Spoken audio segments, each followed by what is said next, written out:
Hey, welcome to Middays on CD 101.9. I'm Christian Bladt, and with me for some of the smooth jazz stylings is my friend Tom Kelly. Tom, how are you on this blessed day? Oh my God, I feel like even though, wow, I feel like I'm too high energy for CD Hey, 101.9. it's 2:14, 14 minutes after the hour, and coming up, I can't name anybody other than Sade. I don't know what else they play. I don't even know if CD 101.9 is still a station in New York. The fact that you remember CD Oh, CD 101.9 exists, the fact that you remember smooth jazz existed oh, really says a I'm lot about us aging the young people out of our show. yeah, well, that's fine. Well, that is one dying media that we're actually not here to talk about, radio. That could be a conversation for another time. But I wanted to talk to you about the topic of late night. But for our visual audience, I think we have to address the elephant in the room. And that would be the question. Tom, did you get trampled by an elephant this summer? Oh God, about literally 10 days ago, I was riding my bicycle on a New York City street and the bike got engulfed by a random surprise pothole. I Oh, wasn't even going that fast.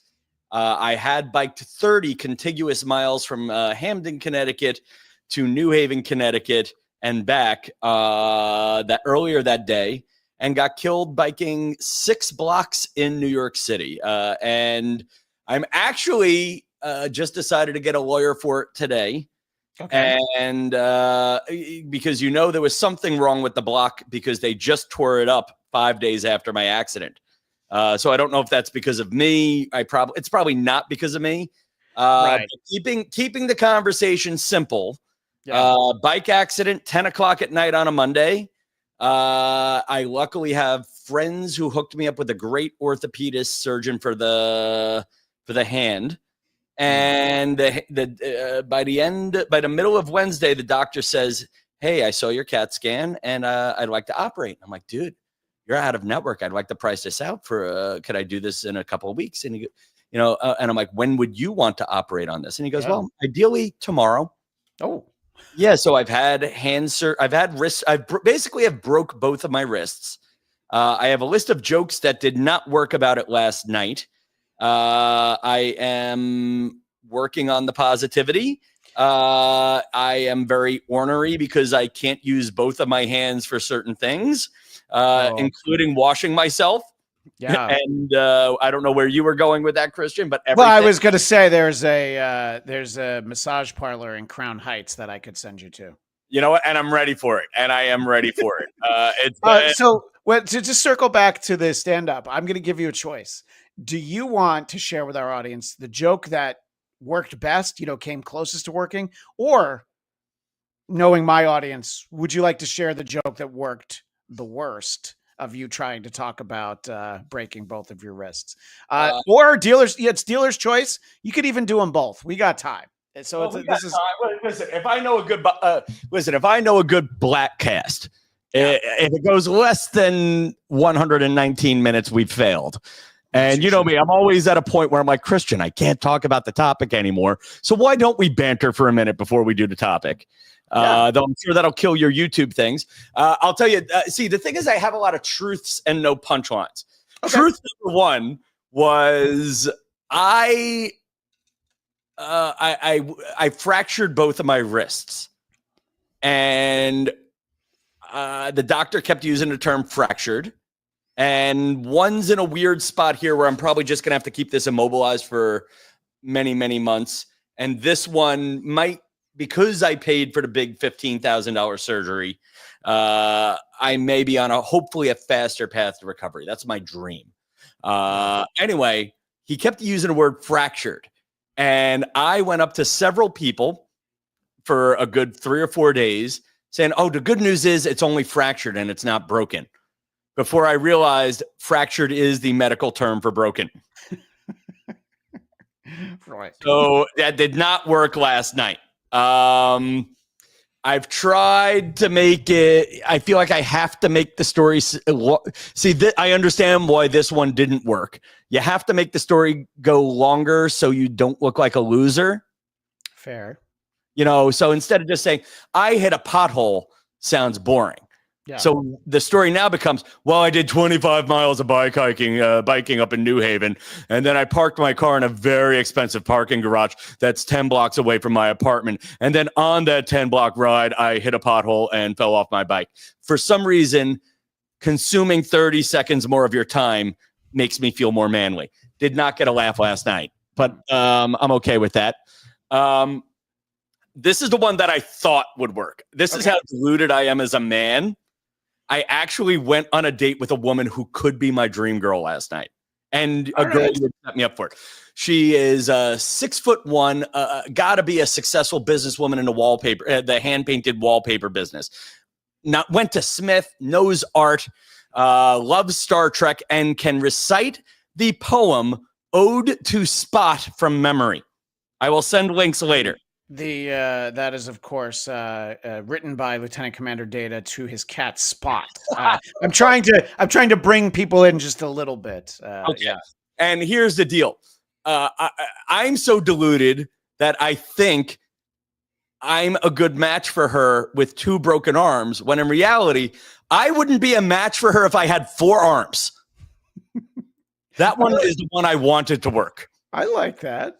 She's looking for a guy who's 6'5", blue eyes, finance. I'm looking for a model who will wipe my ass and feed me smoothies. Did not get a laugh last night. Do you know what I think it might be? Because I don't partake in the art of stand-up comedy. I only dabbled with it briefly. I take it in, and I'm wondering, was it too real? You know what I mean? Did people just feel bad for you? Do you think that it's like, we want to laugh at this guy, but he broke off his arms. Hard part. So you just asked a very existential question that I'm going to have to deal with for the next 8 weeks, which is, will anybody laugh at anything I have to say other than my 2 broken wrists? And I'm holding them up visually. Can I I went in with this reality. I'm like, do you want to hear about my dating life before? Do you want to hear my observations on the economy and the president? No, they want to hear, why the hell are you there in 2 casts? I feel like I'm going to become there's a lot of comics who I think are hilarious, but they got their gimmick. There's the comic, midget, little people comics, whatever word you want to use. Sure. The comic Brad Williams, he's very funny. He happens to be a little person, but as soon as he takes the stage, you're like, okay. He has to do. So this is a great example. His first 5 minutes always have to be on "I'm a little person," because he's not famous enough that, if you and I brought our dads to a show, who is this guy? Well, I feel like there's that pressure of, is that the guy from Game of Thrones? No, don't say that. No, quiet down, Dad. So they have to do that joke and 20 others to get you on the side. I get it. Sure. It's like, who was the comedian on Facts of Life who had the great cerebral palsy 5 minutes? You know who I'm talking about. You of all people know who I'm talking about. Yeah, well, she had a shirt that it was a joke, and you know who's an expert on this is our buddy Ron Mata. Because the same darn thing. Yeah, he is our the unofficial Bladtcast sitcom historian. He was part of our episode about our very special episode. I feel like I have seen him post memes featuring this character. So he would know this. Okay. But I don't. And so her name was Jerry Tyler back then. I think her married name is Jerry Jewell. So that's only the Bladtcast would care enough about getting her married and maiden name correct. They both popped up. I'm not gonna lie. Okay, the fact that you remembered Jerry is more than 95% of pop culture. Yeah, and just to deliver for our visual audience, here she is. So she made a shirt that she wore on Facts of Life, and it says, "I don't have cerebral palsy. I'm drunk." And Tom, lean in for the camera because this is going to get posted. You and I, yeah, there you go. Let's Uh, just smile for a second. Yeah, sure. we're not posting. So, This is not going to be actually. This is not going to be well, you know what? I'll just send it to Ron thumbnail Mata. art. How Is about this that? the thumbnail art? No, because the thumbnail will probably have to be about the main topic, but I might post this on my Instagram stories. So you have only 24 hours to live in this image with Jerry Jewell, who I'm afraid to look up because it's 40 years ago. You know what I'm saying? Would you please put the picture back up, the Jerry Jewell picture of the with the Of merch course. with her merch? Yeah, I mean, do you want me to call her Jerry Jewell or Jerry Tyler? Which one do you prefer? Jerry on. Let's not get lost in the detail I here. didn't know if you wanted to think about her when she was single. I didn't quite know what your You know, approach I was. found her. I remember being a kid. I mean, I had to be 6, 7, 8, and I remember thinking she was pretty, without objectifying her or anything, like without being creepy. Okay. God, I don't even want to say it like for a woman with cerebral palsy, but she is a beautiful woman with cerebral palsy. Yeah, I would say that she's cute, she's attractive, and she's got a good sense of humor. So let me just because we Give me 10 seconds on this. You're gonna. let me just explain. Jerry Tyler was the character's name. Jerry Jewell was the actress's name. I just wanted to correct that because Ron Mata would be furious with me right now. Now, I'll give you more than 10 seconds. Jerry Taylor was also the executive producer of Star Trek Voyager, but I do the jokes just for Christian. At this point, folks, this is the future of comedy. Is just entertain one friend. And what was Jerry Ryan? 7 of 9. Now, that's right. Now, for those of you listening to the audio version of this, again, Jerry, whatever her name is from Facts of Life, is wearing a shirt. Don't have cerebral palsy. I'm drunk. Now, if you are a road comedian, which I am sometimes, people go out and sell merch. They sell their T-shirts. And the worst part is I could picture regular guys like me and Christian who do not have cerebral palsy buying the I don't have cerebral palsy, I'm drunk shirt, giving money to a woman with cerebral palsy, and then getting canceled for wearing that shirt. Yes. I don't know. Yeah. I think that there's an era. This would be it. If you wore this shirt while Facts of Life was still in first run on network television, you'd get a laugh because people would know. Now it's like, you're a monster, Tom Kelly. Why are you doing that? Actually, is there a Bladtcast merch store? There isn't. I have some merch that I just give to people occasionally. Have you ever gotten a Bladtcast shirt? You wouldn't be able to put it on now, but if you would wear it, I would send it to you. If my middle fingers were functioning, I would raise one for you. So Jerry Jewell, the actress who portrayed her, is still alive. She's 68 years young, and she was born in Buffalo, New York, but she's also on the HBO Western series Deadwood, which I have to admit that I didn't watch. So, I didn't watch, but wow, that she's still in the game. Well, that's 20 years ago. So is that still in the game? Touche. Yeah. Wow, that she was still in the game. Still, you know what? That is wow that she worked again. How about that for the right way to say it? I think that's what we're. Yeah. I was afraid she had passed, and that's why I started digging. But kind of by the way, cerebral palsy is not that bad. Just saying. Yeah. By the way, if she would be interested in coming on the Bladtcast with me, Tom Kelly, and of course we'd have to bring Ron Mata in on that, obviously. Actually, would you put her on the Bladtcast? Absolutely. I would love to talk to her. Yeah. Is she? I mean, I feel bad when I'm doing the Bladtcast because sometimes I feel like I'm slowing the show down by doing internet research. But right now, all I'm doing is voice to text. Yeah. And I can't do that here. I can't do a subtle like what you just did. I can't do the subtle. Are you saying you can't use your fingers to type? Is that what you're getting at? Oh, it's great. Like I'm surviving at work only because of the miracle of voice to text. And what would take me seconds to type is taking me hours to re-edit. Like this is the hard part about 2025 and having 2 broken wrists. Everyone's like, well, at least you have voice to text. Voice to text is it's like a Tyrannosaurus masturbating. You're close enough, but you're not getting the job done. Did you try that joke last night? Because I like that one. That's a good one. I would write it down, but I'll just have to listen to it again. Should I text it to you, Tom? Oh, text it to me, please. Do me a favor, folks. Do me a favor. I say this to Jacob Lee Downey and any other Bladtcast fan. Please, please, please, just leave me random comments with what you think were punchlines tonight, because I just don't have time to. I can't. And I'm trying to limit my use of painkillers. I lost my bottle of Oxy. Oh. And by the way, that makes one of us. I know where mine is. Bastard.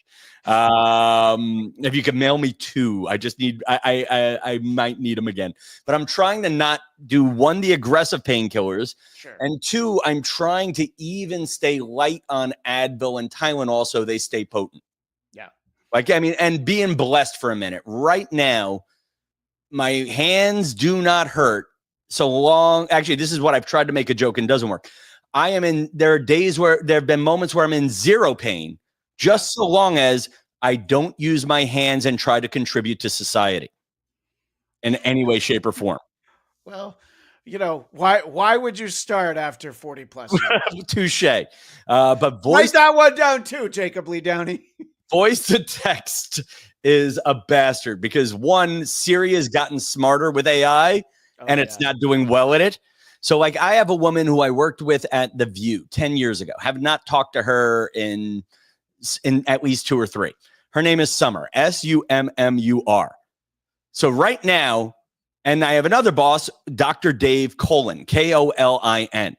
So if I want to do for my job, great summer beaches, Colin.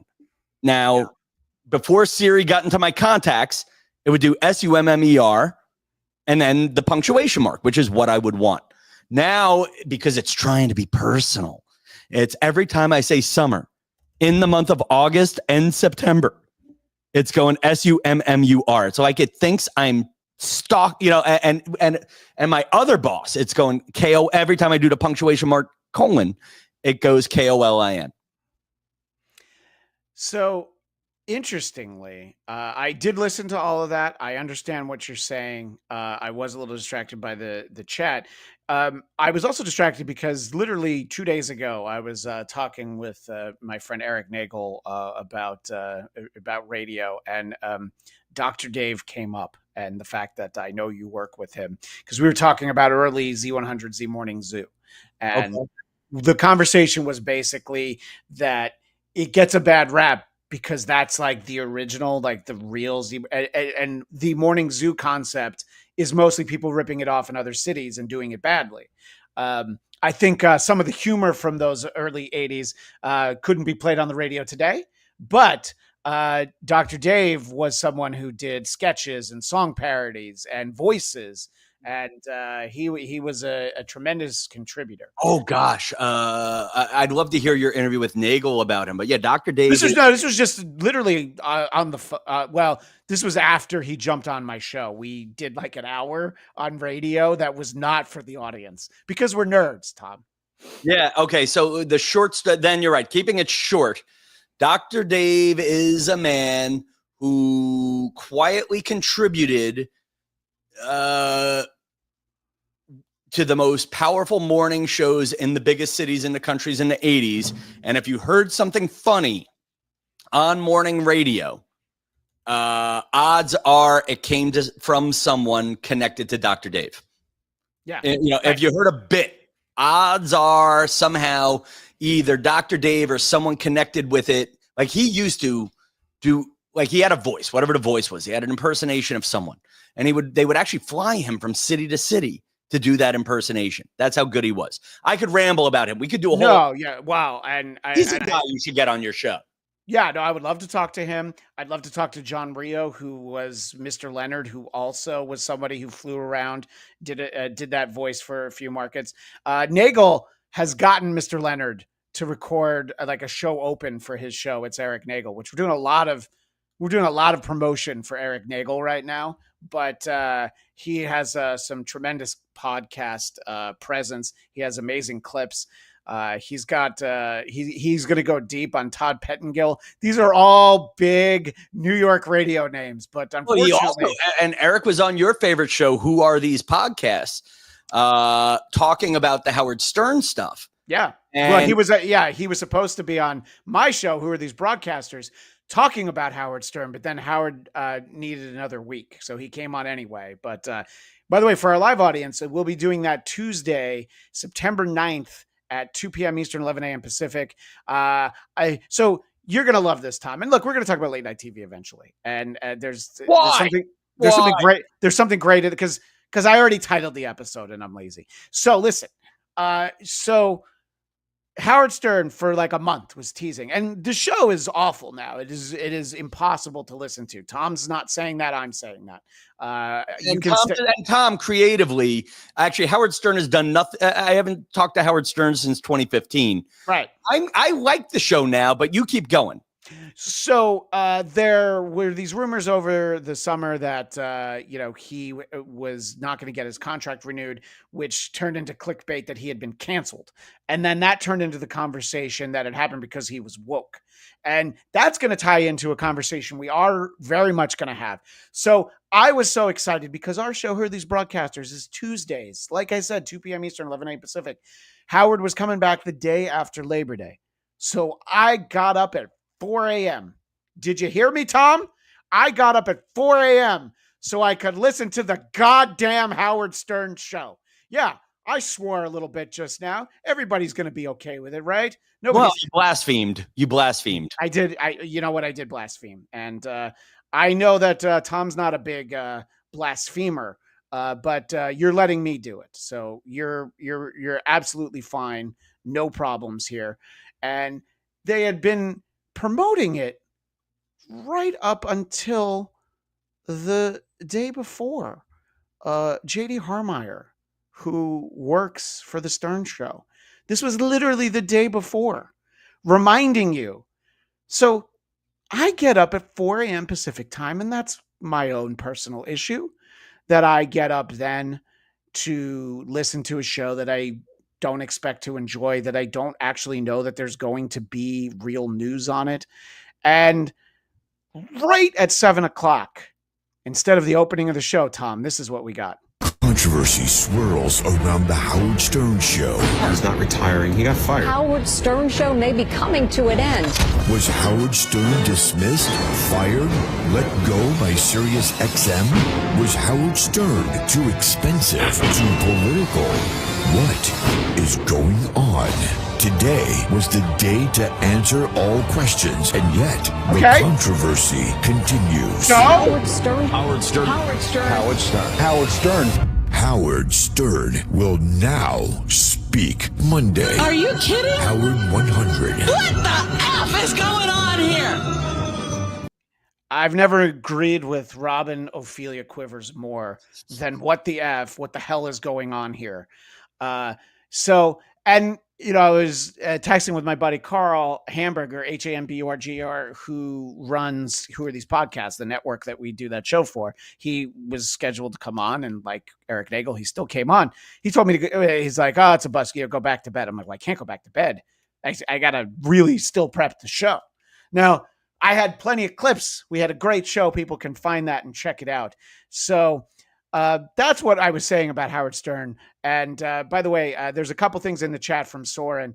Great job keeping on track. He's laughing because we're 24 minutes into our conversation about the death of late night, which we have barely talked about television. We've mostly talked about radio. Now he's going to listen to Dr. Dave and found an air check from 1987 back from Bahamas. It'll go nicely between old Opie and Anthony listens. Soren, please text me that. Please DM me that link. I'd love to see it. Yeah, and if you want to send it to me, I will send it to Tom.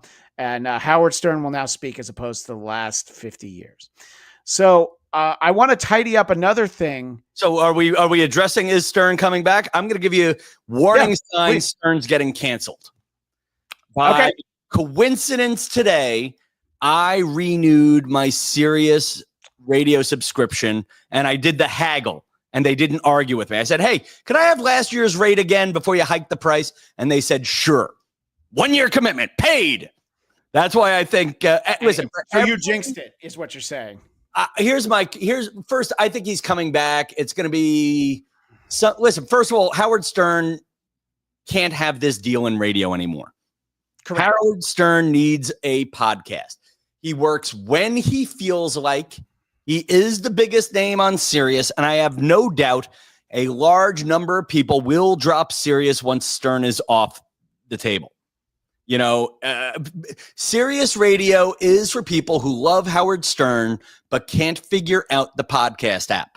And yes, more of those people die every day. It is incredibly convenient to just press a button on your dealer-made default, radio from 2013 to press the Sirius button 100. There's your Howard Stern. Yeah, it's right and then there. you talk for a few minutes. But he is not. I mean, he is just not trying. I mean, could you just make it look? The show is overwritten.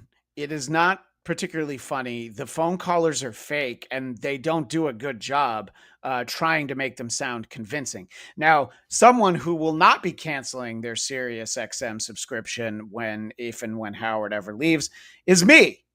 Because in 2005, I plunked down $500 for a lifetime subscription. And I'm going to tell you, when they merged with XM, I'm like, okay, well, now I'm fucked. That's not going to count. Nope. It has remained active. So I don't give them a dime, and I only listen on the app. I don't need it in my car. You know why? Because I can play my phone through the goddamn Bluetooth in the car. And I'm sorry that I blasphemed again. No, if only my lifetime Netflix DVD subscription were working as well. Well, I did also do a TiVo lifetime subscription, so that was a little bit of a stumble. Actually, is that still going? That went longer than I thought it did, though, to their credit. Yeah, to their credit. All right. So listen, Soren in the chat said there is an interview with Jerry Jewell from 5 months ago with Steve Kometko, who people might remember from the E! Network. And so if you go to the Still Here podcast with Steve Kometko, whom, again, people remember from his time at E! Possibly.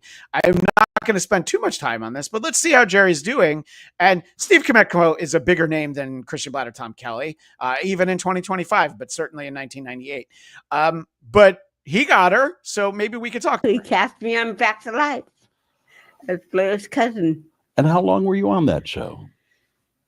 Periodically over a period of 4 seasons. That was great. Great exposure, great experience. It was. It definitely put me on the map. All right, so people can, if they want to enjoy Steve Kometko's interview, they can. But she's only in 12 episodes. I did find that out during all of the research. And a huge shout out to Soren, by the way, for making me aware of that. Because if you think that I'm not going to watch that whole interview, you are wrong. And if you think I'm not going to send it to our buddy Ron Mata, you're doubly wrong, Tom.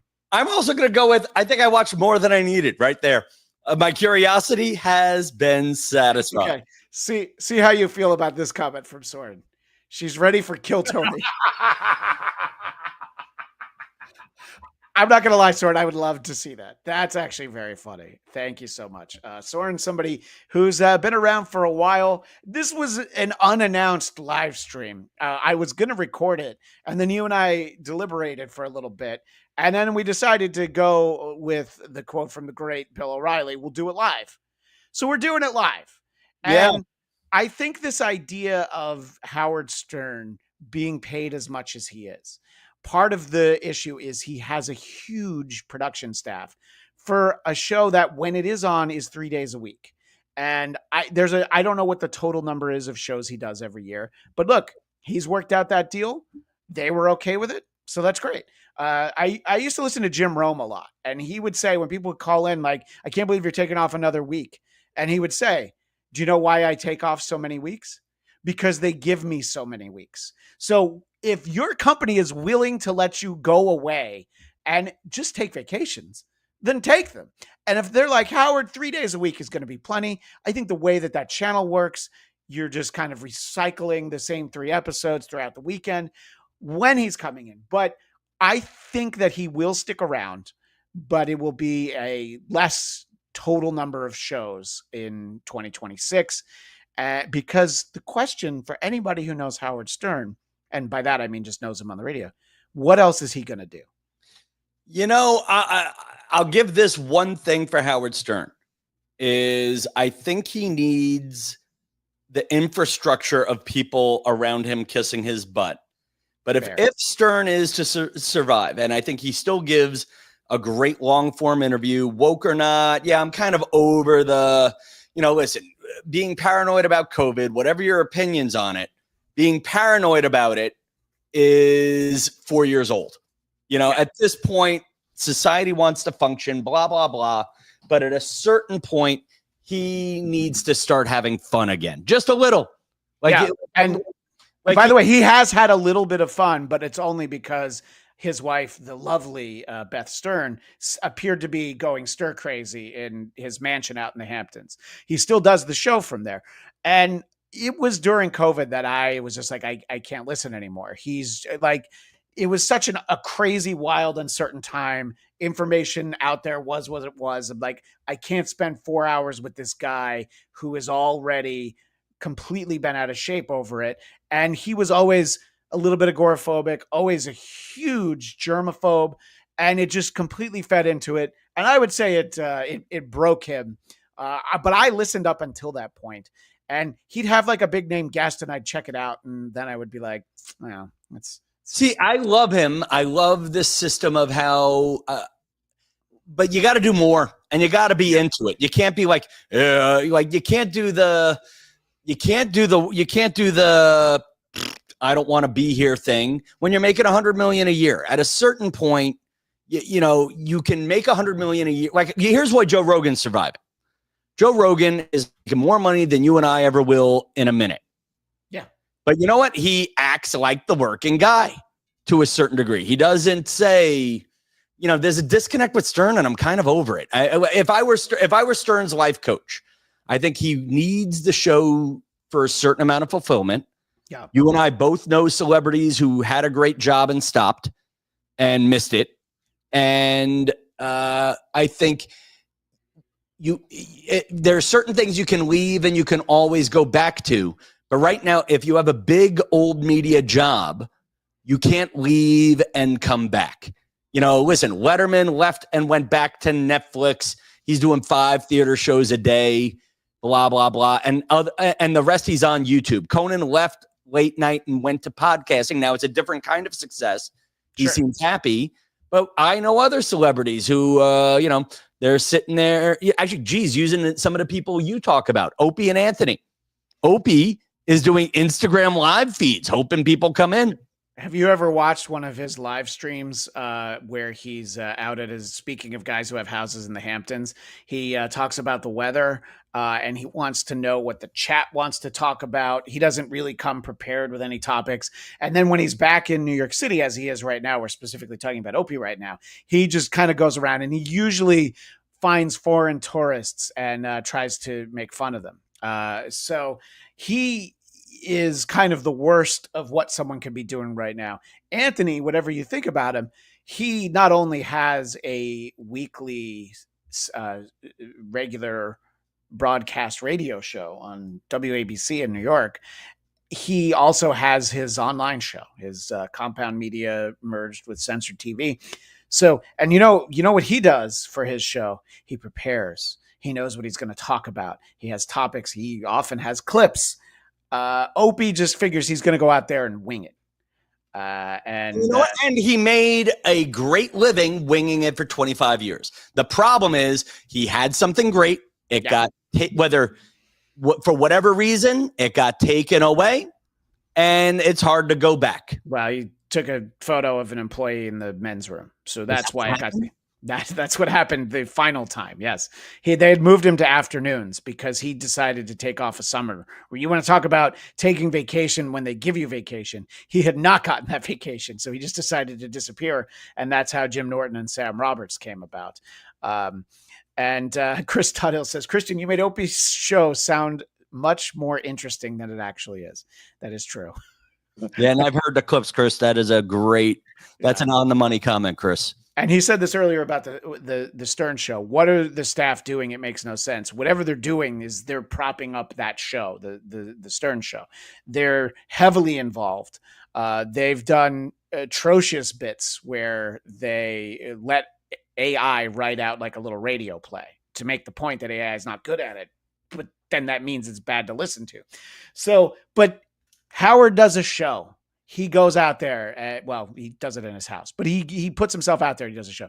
Opie, he's just doing nothing, you know. And I don't know how much time you spend taking a look at when the great Greg Opie Hughes has gone live. I don't know what you tend to look at. Yeah, and here's the other one with Stern. We've touched it. It's been discussed 1,000 times. I think Stern does get renewed. I think Stern took a week off because he's trying to stretch the rumor out. I think where more people are talking about him that he might get canceled than when he is working. Yeah. And I think he stretched the rumor out one more week. It's one more week for guys like me to renew their Sirius radio. And not me. Well, if only I could get my little time machine, my friend. By the way, imagine if that's what you did with your time machine. Because you're like, I'm just going to go back to get in on Sirius. I'm not going to buy the stock. No, I'm just going to subscribe. You know what? We should now. There's what if now Chris was asking, what would we do if there was a staff?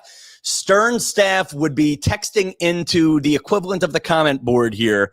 Worst things you could do with a time machine. It's actually a pretty good idea. Yeah. What are the worst things? Call the hotline and give us those. Go ahead and give us our instant feedback right there. Except that I don't want to give up my phone number. I would patch it into the board. No, that's all right. Well, again, look, because this topic has come up and because we have this platform of YouTube, why don't we check in on an Opie live stream from earlier in the summer, Tom? How does that sound to you? Does that sound like fun? Already. Yeah, it does. Do you notice a problem before I even hit play? Something about the way that he has filmed this to post it on YouTube? It looks like it's from his expensive roof deck.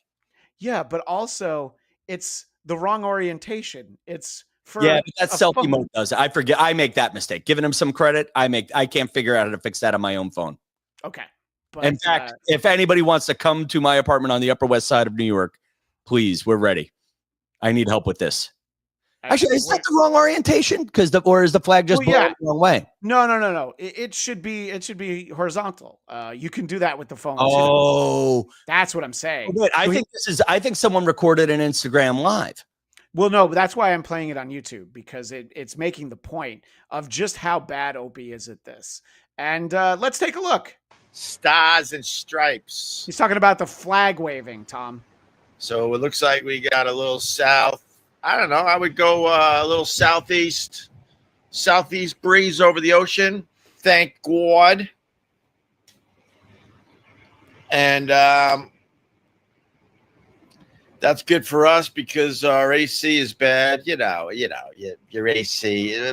Why is it that the AC in your house decides to go when it's the worst, hottest weather ever? Pausing for a minute, I'm going to give Opie some credit here.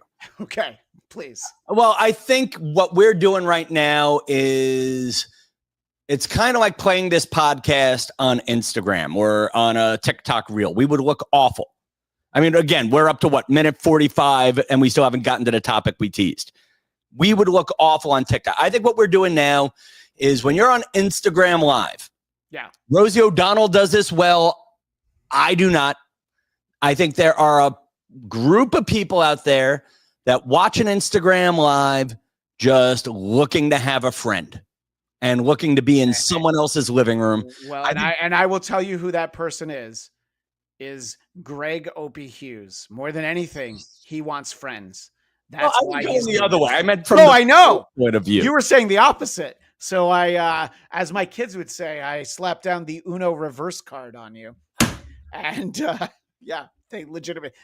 And it worked. My son literally took the Uno reverse card out of the Uno deck and brought it to school so that he could slap it down. And then I had to tell him, I'm like, I don't want to lose the card. We need the Uno reverse card. So Tom, you might be onto something.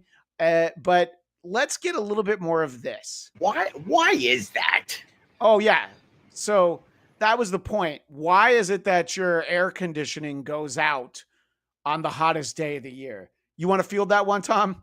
Why do you think that happens?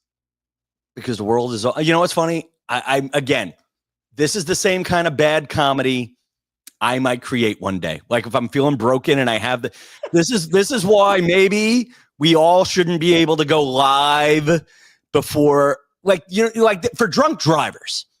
They have a little straw attached to the car. That's right. Blow hose there's a breathalyzer test before you can start the car.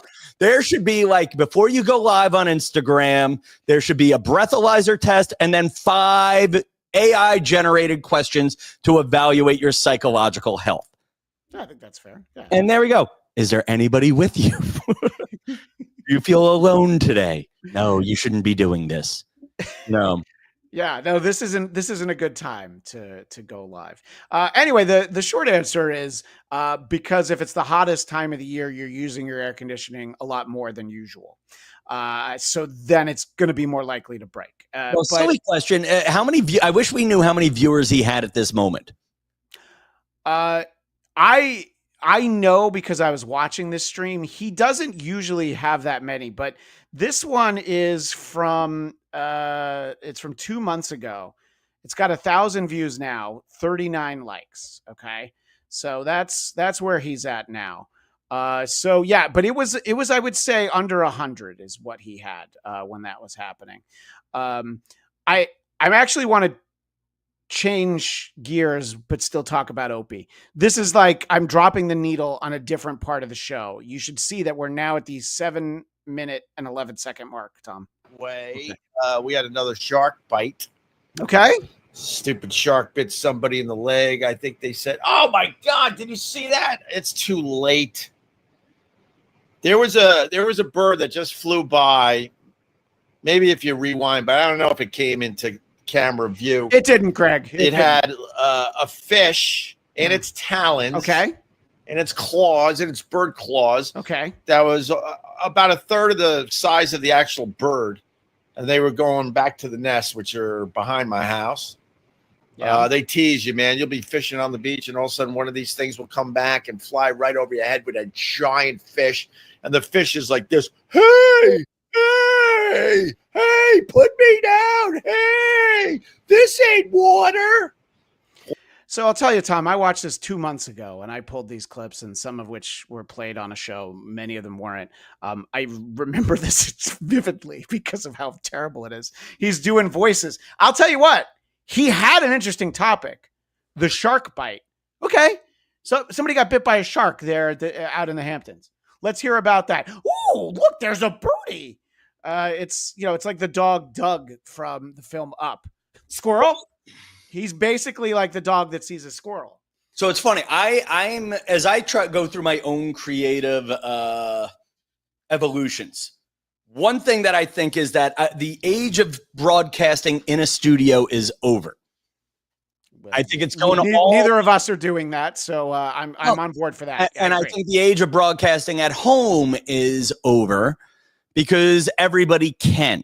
I think the next thing is people doing podcasts in the field, vlogging, YouTube live, whatever you want to call it. The reason why I think it's harder to do it right or why you won't see great broadcasters in the field is that moment you just saw with Opie, which is, people are distracted. Opie will not last for the next, I don't see a comeback for him. Because you're right. Look, a bird. He's not focused on the viewers. If you want to do Opie, I know you're listening to this. I know you're out there. Well, I'm going to put his name in the description, so he might. Yeah. And Opie, hi, Tom Kelly. I would love to produce your live streams. And I will do it very cheap. Honestly, all you need is one of those hookers you have at your house to just help me with my home health needs. Okay. I just need someone to wipe my ass and wash my balls. That said, too much for you? Clip it. Send that to the Opster. But that said, listen, man, look at what Rosie O'Donnell does. Watch Rosie O'Donnell's TikTok lives. It's her. I have. It's her. Say what you want. It's her. Right to camera. No makeup. She's one of you. She's rambling. I mean, I think we'd like her to ramble a little less sometimes on certain topics for her own needs. But you know what? Say what you want. She makes a large body of people feel connected to her in that moment. And all I saw there was a beach at a house that I can't afford. Yes. And I think that's basically what it comes down to. Again, circling it back to Howard Stern, Soren made this point earlier. When Howard Stern moved from terrestrial to satellite, he said, I was never happy on terrestrial radio. And Colin Quinn, the great Colin Quinn, said this at the Artie Lang roast. That makes all us listeners feel like idiots for laughing all those years. And there are a lot of parallels between Howard Stern and Greg Opie Hughes. Greg hated Howard, and they were kind of rivals who ended up at the same company. Tom, I'm going to give you the choice of pulling the ripcord. Do you want to look at a Rosie O'Donnell TikTok? I won't even comment. Do you want to show people what that's like? So that just to illustrate let's pull the ripcord. Yeah. And if I say, what else you got? We know I love, listen, Rosie O'Donnell, let me give a disclaimer. Rosie O'Donnell is the fairy godmother of my career. I worked at her TV show from 99 to 2002. She brought me to The View, and from that, I had a great career. Yeah. I am curious to see what Christian plays, and I know Christian will, because I am loyal to her. If I don't want to comment, I'm just going to say, what else you got? With a big smile. Fine, because I got plenty of stuff. By the way, Tom, I'm going to explain something to you that if it was going to be easy for you to toggle to the private chat, I would suggest this in the private chat. But I know that I watch the private chat so I don't step on you talking about the comments, because I know you like the comments. I do like the comments. But I feel like at this point, 47 minutes in, what I want to do, and I said I wanted to try to keep this to, I want to split this into 2 episodes. So we're going to stay where we are now.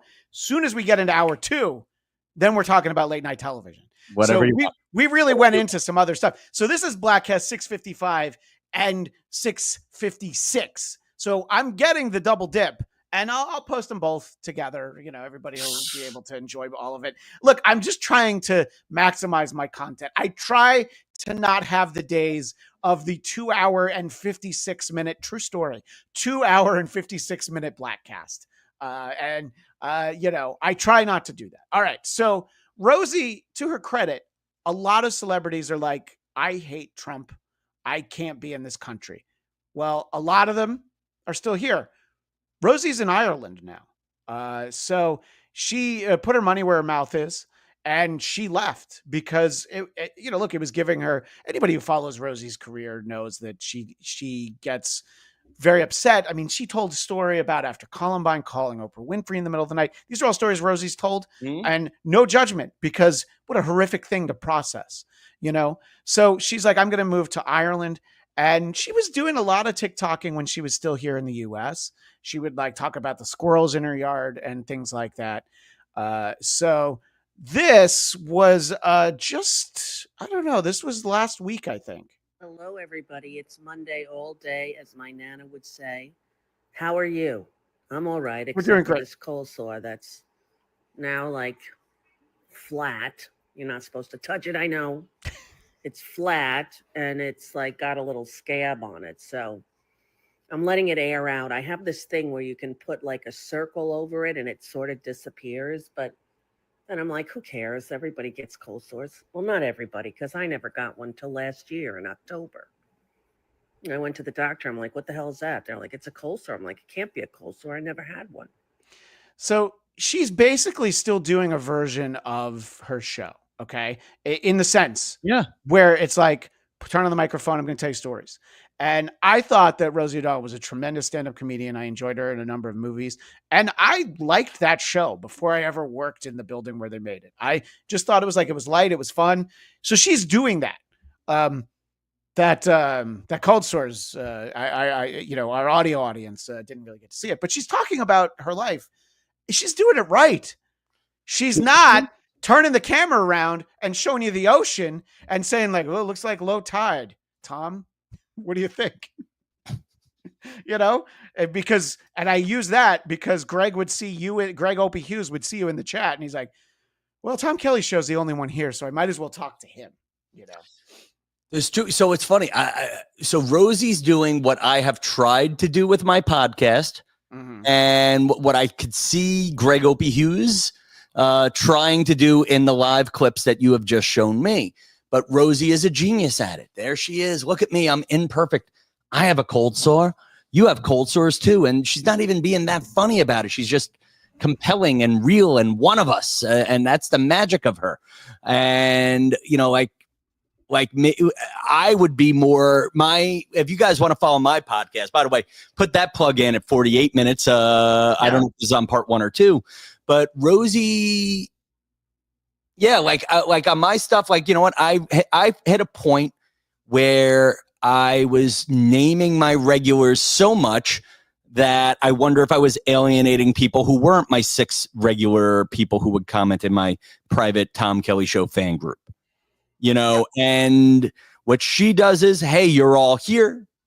Let me know you're a part of it. And somehow she's, even when I disagree with her, I find her incredibly compelling. And what I love about her, if you watch, Rosie has been ahead of every major media shift and yet failed to make money off it since daytime TV.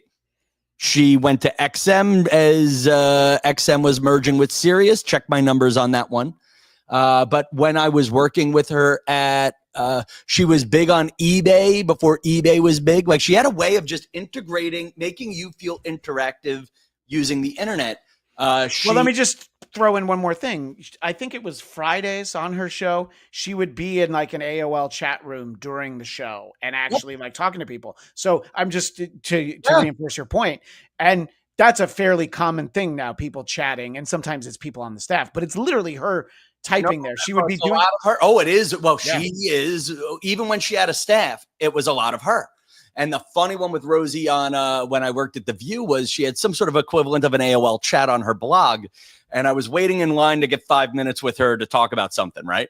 And I had a joke that I thought was hilarious, which was, it'd just be easier if I just talked to her on the blog. It's actually easier if I commented. By the way, comment. Chris Tuttle says, I also think Rosie was funny. She's just older than me, and I don't care about her politics.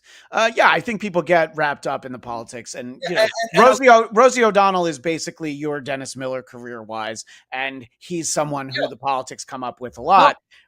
And let me give Rosie, listen, I'm going to give you permission to disagree with everything for the sake of this story. I don't always agree with her, to be fair. Rosie O'Donnell was big on gun control before it was cool. She was big on Donald Trump may not be the nicest guy on earth 10 years before it was cool. He did call her a fat pig. Like, I mean, I guess that also, but I mean, she also poked him first, to be fair. Okay, that is a good point. Yes. And I'll argue if she could have just kept one comment about Miss America to herself, maybe there'd be a different president right now. Maybe we'd be saying President Romney right now. I don't know. Or President Chris Christie. Anyway, the point is, even politically, she's kind of ahead of Rosie's always been ahead of the curve, even on the things that some of you may disagree with. I do think she is some form of genius in that regard.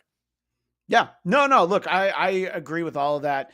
And, she was doing her show live, and, a lot of times when you're doing stuff live, it's off the cuff and it doesn't go through all of the people, it doesn't get filtered. And Howard and Opie and Anthony really all did that, with radio, of course, all of that.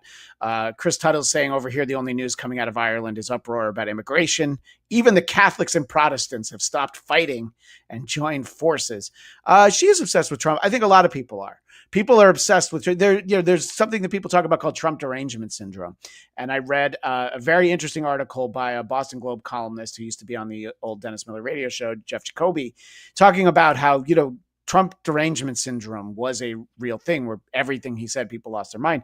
There is the reverse of it, that there are the people that's like, it doesn't matter what he says or do. I will not criticize this man. You don't have to agree with everything.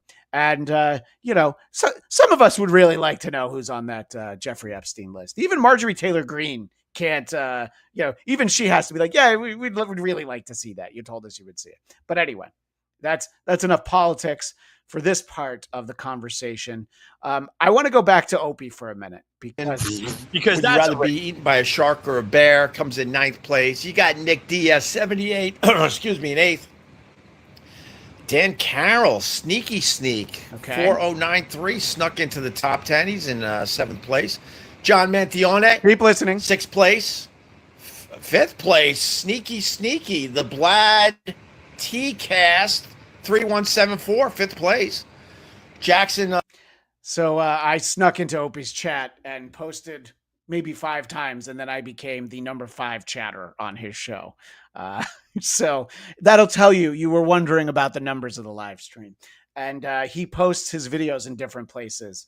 And one of the channels, he'll have like 16,000 views. And then the other channel, he has 300. Where is he getting? Is he getting views somewhere, though? No. Anthony Cumia is convinced he's buying views on one of his channels because the same content is not resounding with an audience anywhere else. Well, and again, I don't know how we judge success. And apparently, and again, here at the number 5 commenter, the Bladtcast. That's me. Here at the Bladtcast. Yeah. We are loose on what is success. But Opie has 53,000 followers on where he's getting many people critiquing his lives. And your old pal Tom Kelly is at 53.1. So I'm only 400 followers away. Get the bell. Let's see if that goes up right now on your live stream. Yeah, we'll get people to Tom Kelly's show. Tom Kelly's show. By the way, actually, we're dropping. I don't know what's happening, Christian. We're dropping. That's probably my fault. Chris Tuttle also wanted to put out, is it that far-fetched that it turns out it's Opie who is the Long Island serial killer? Worth considering. I'm sure the 911 call has someone shouting, "Come here, doggy." That is the thing that was betrayed in the clip that I played where he's talking about the fish. It's the middling content while shouting loud voices. And that seems to be what Greg is up to. And, I don't know, Tom, we're talking about people, we're measuring success. You were able to measure Opie's present success comparative to the Tom Kelly show. So I think that's a feather in your cap. I'm not going to take a feather out of Opie's cap. I'm just going to put one in your cap. Again, here I am with 2 broken arms and I can't wipe my own ass. Meanwhile, he can wipe his own ass with $100 bills. So let's give the man a little credit. Probably 50s, but yeah, sure. But you know what's sad too is, again, I see his instincts. They're just not good. I almost bought a house in the last 3 weeks. I put a solid offer in on a condo, and I kind of chickened out, and I'm realizing I might have made a mistake. The costs would have been pretty expensive to run it when you count taxes and condo fees, but but one of the things I liked about the house was it had a water view, and I imagined myself broadcasting from the back of the condo. And I want to thank Opie for showing me that doesn't work. You just saved me $780,000. Thank you, sir. Thank you, Opster. Well, that has brought us to the end of round 1 of this conversation with the great Tom Kelly, where we mostly talked about radio, which of course Opie has been a part of since he was 18. I know I'm giving him too much credit. Opie has been in radio since he was 18.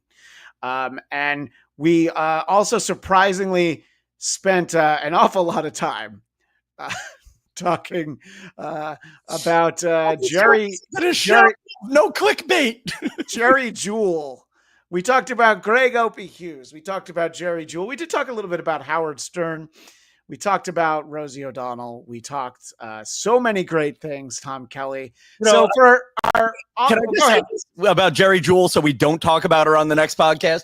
What I liked about her was she made cerebral palsy seem fun. She made a generation of kids wish they had cerebral palsy. Thank you, Jerry Jewell. Thank you. Yes, thank you.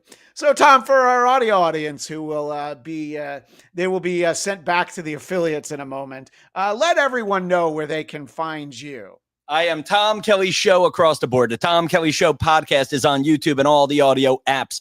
I am Tom Kelly Show on Instagram and TikTok, where I have been known for finding a particular niche, making fun of Long Island lately. Again, Opie, find something that works. Stick with it, even if it feels like you're better than that. And I'm also Tom Kelly Show on all the dating apps, where I have listed I have 2 broken arms. And luckily, the number of matches I've had in the last week actually have gone up with 2 people who've said, "How did you break both of your wrists?" Yeah, it's a great curiosity. I'm doing well with the curiosity people. Yeah, and I shared this with you over the summer. You do produce a lot of Long Island content. A friend of mine who's from Garden City shared the video with me. That was one of your videos, and I'm like, well, you know what? I actually know him, and that got to be a little bit of a flex. So go ahead. That's a good one. Yeah. So as I said, our audio audience will be heading back to the affiliates. So we appreciate their time. You can find me at Christian DMZ on social media, at Bladtcast on YouTube, BLADTCAST. That is where you can find me. I also have a show that I referenced, Who Are These Broadcasters, on the Who Are These Podcast YouTube channel, also an audio podcast. Tuesday, September 9th, 9/9, we will be talking about Howard Stern's return, as long as it actually happens.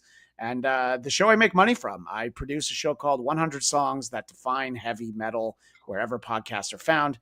And Chris Tuttle wants you to know, Tom, he subscribed, but unless you're talking serial killers and comedy, you have an uphill battle. So, well, interesting. I am from the town that the accused Long Island serial killer is from. So, Chris, my challenge to you, and again, this is where the world has gone.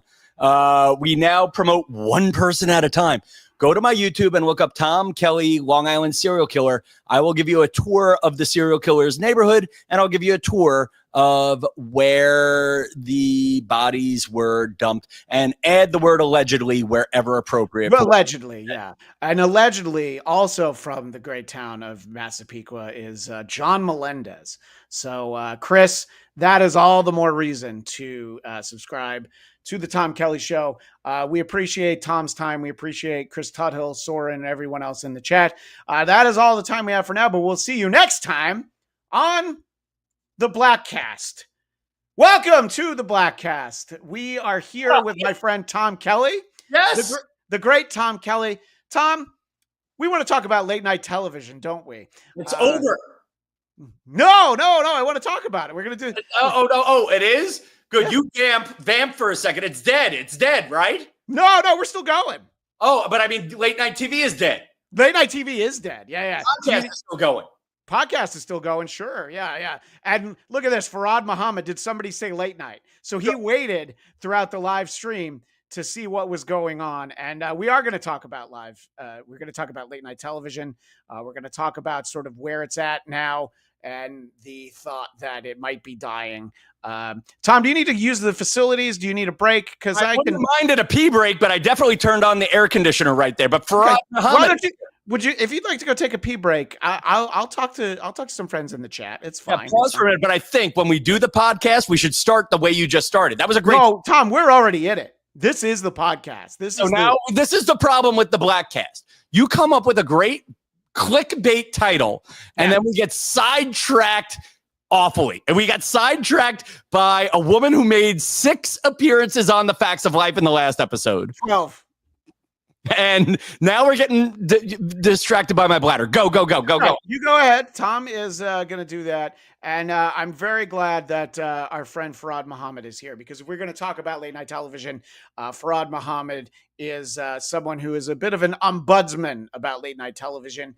And when Tom comes back, we will talk a little bit about, him and the fact that we both met as interns on Late Night with Conan O'Brien, a shirt that I am wearing for our visual audience right now. Enjoy. Jealous, as the great John Lovitz would say. And growing up, I loved Saturday Night Live. So that was my late night show that I loved. And I was able, that's easy to record if it's past your bedtime, which it was for me. And I would watch it the next day. But I did like David Letterman's show, the Late Night with David Letterman.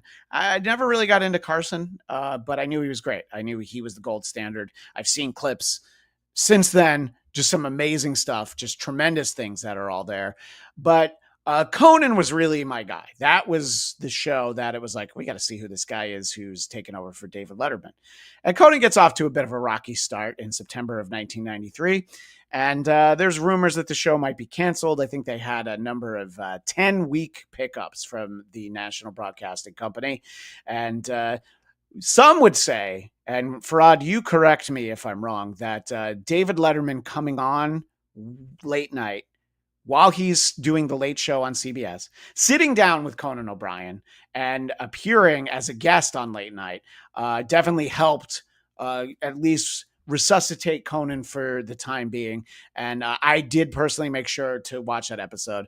I thought it was great. And I stuck with Conan, and it was also a really easy show to get tickets to sit in the studio audience. Getting tickets to see Letterman was pretty much impossible at that point when he was new there. And you are correct, sir. Hi-oh! Thank you, Farad Muhammad, the voice of the Bladtcast. Our audio audience heard him just mere minutes ago telling you to welcome to the Bladtcast. That is indeed Farad Muhammad. And watching Conan's show was fun, but Tom, I was explaining that a taping of Late Night with Conan O'Brien, those were the tickets you could get in New York. Letterman tickets, very difficult. Saturday Night Live, don't even bother trying. But I used to call and they would say, when can you come? And that's an old joke that tickets to a Cubs game, it would say time, when can you get here?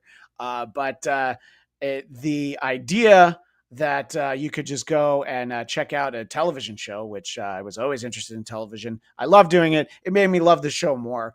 And you and I were both interns at Late Night with Conan O'Brien. And I wanted to and you're on mute, I believe, Tom. So I want to talk to you because you didn't want people to hear you peeing, I assume is why you did that. You didn't want to hear me peeing. And then I just acknowledging the elephant in the room, and we'll get past it. I have 2 broken wrists. And while coming back to pee, I just shattered a mug under my feet. But I'm going to just lift my feet up, and we're going to keep the momentum of this show going. Shards of glass will be in Tom's feet before too long. Shards of porcelain. Tom is referring back to Bladtcast 655. This is Bladtcast 656 that we're doing. We're talking about late night television, and we're not getting distracted by many, many things that could have distracted us.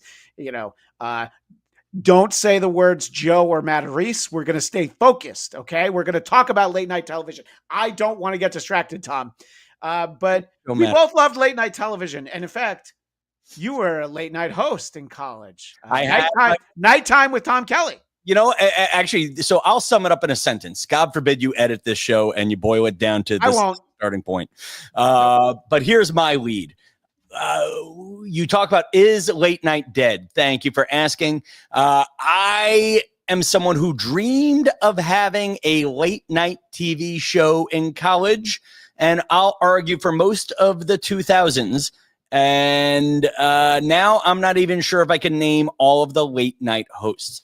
I think in this age of on-demand television, time shift, TikTok, this, that, and the other thing, the need for a late night rebellious show is over. Yeah. It's just, I think the hard part now is it's too high budget. I think it's become too niche politically, all of them, including Gutfeld. And I'll even argue nobody who doesn't do politics rates. Colbert did a year, we could go down this road. I'm sure you'll ask these questions, but, Colbert at one point never didn't do politics until Trump got elected. Yeah, I actually think he had Trump on his first episode because that's before the first administration. I'd have to look that up. But we've got some numbers, which these are from a couple months ago. I think this is from June.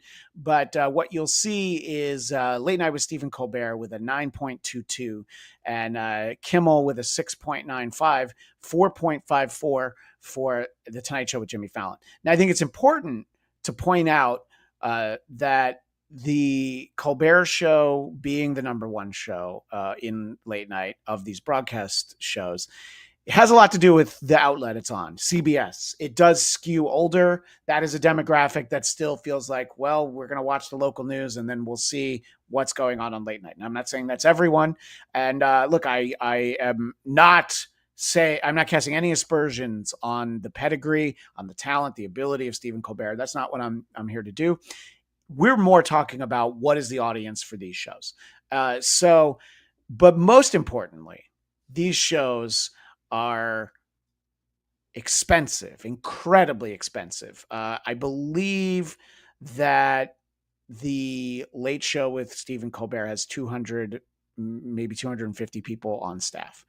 Tickets chimes in. Gutfeld's show was designed with politics in mind, I do believe. So Gutfeld's show is on Fox News Channel. And by design, it is completely, I mean, that's how people know him. His show Red Eye that used to air at 3 a.m. Eastern time. Is that Gutfeld's or was that Tom Shalhoub's? Eventually Tom Shalhoub, but it was Gutfeld created it. I didn't know that. Yeah, it was Gutfeld, Bill Schultz, and Andy Levy were the three guys, but Gutfeld was the host. And so yes, he definitely leans political.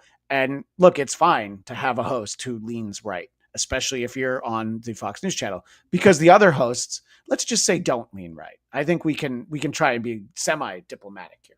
So I think that people loved late night television. I mean, there were movies made about it. There was a TV movie about Leno and Letterman, the Late Shift, which was, of course, based on a book. But I mean, HBO made a movie about late night television. That's how big late night television was. I mean, listen, it was, go back to Johnny Carson. It's what we all went to bed to. Sure. I guess let's start with question one, just because you brought up the ratings and we're all over a bit here. Let's start with one. Is it still relevant? I think to no fault of the names you have mentioned, including Gutfeld, I think it's the need is lower. But let's celebrate a few facts. And I'm going to tell your audience, I have and hope to continue to be the substitute warm-up comedian at Colbert. Is it an expensive show? Yes, but they're paying people to work. You go to the Colbert, it's an effing event, okay? They pay me at Colbert for 15 minutes of work, a fair union wage, which is more than I would make in 5 hours to 8 hours when I worked at ABC.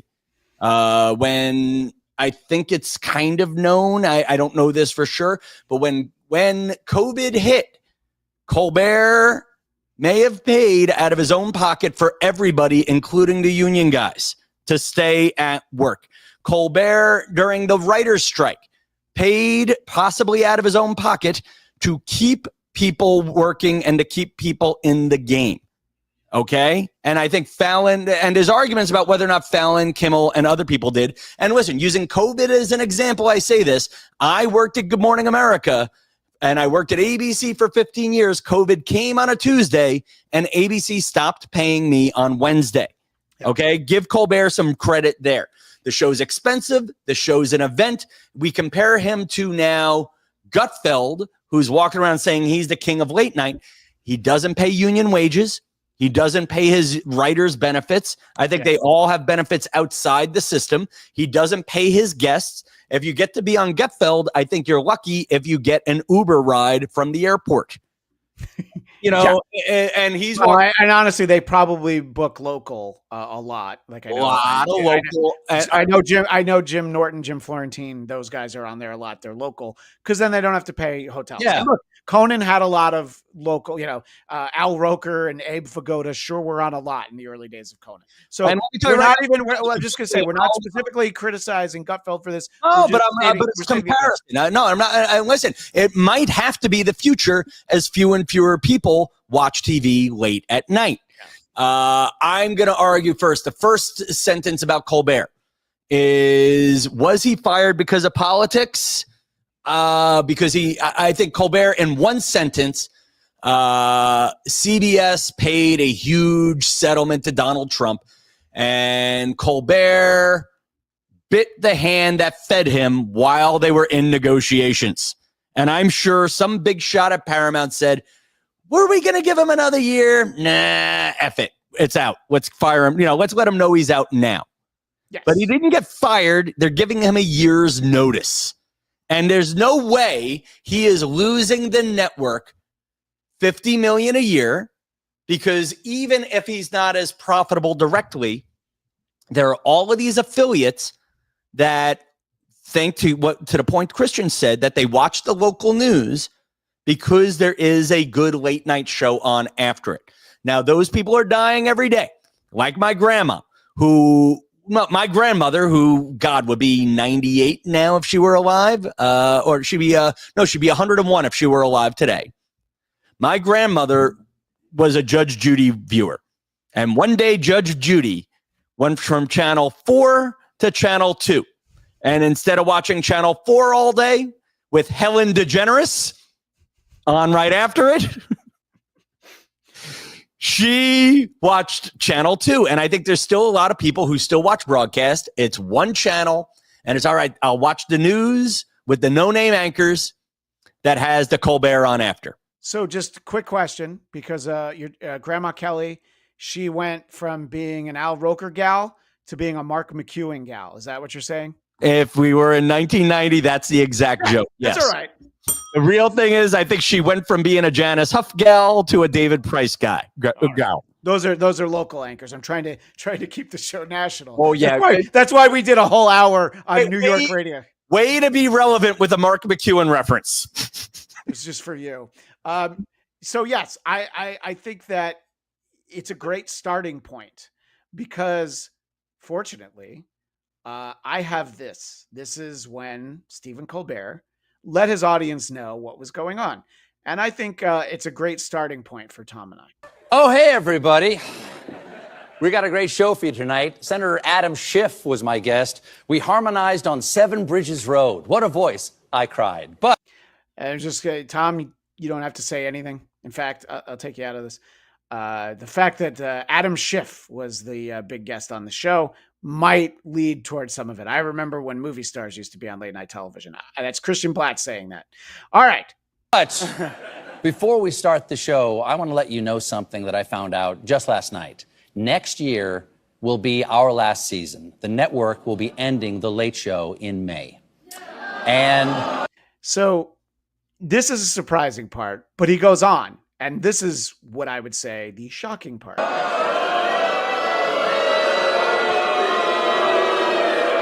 Not the booing. That makes sense.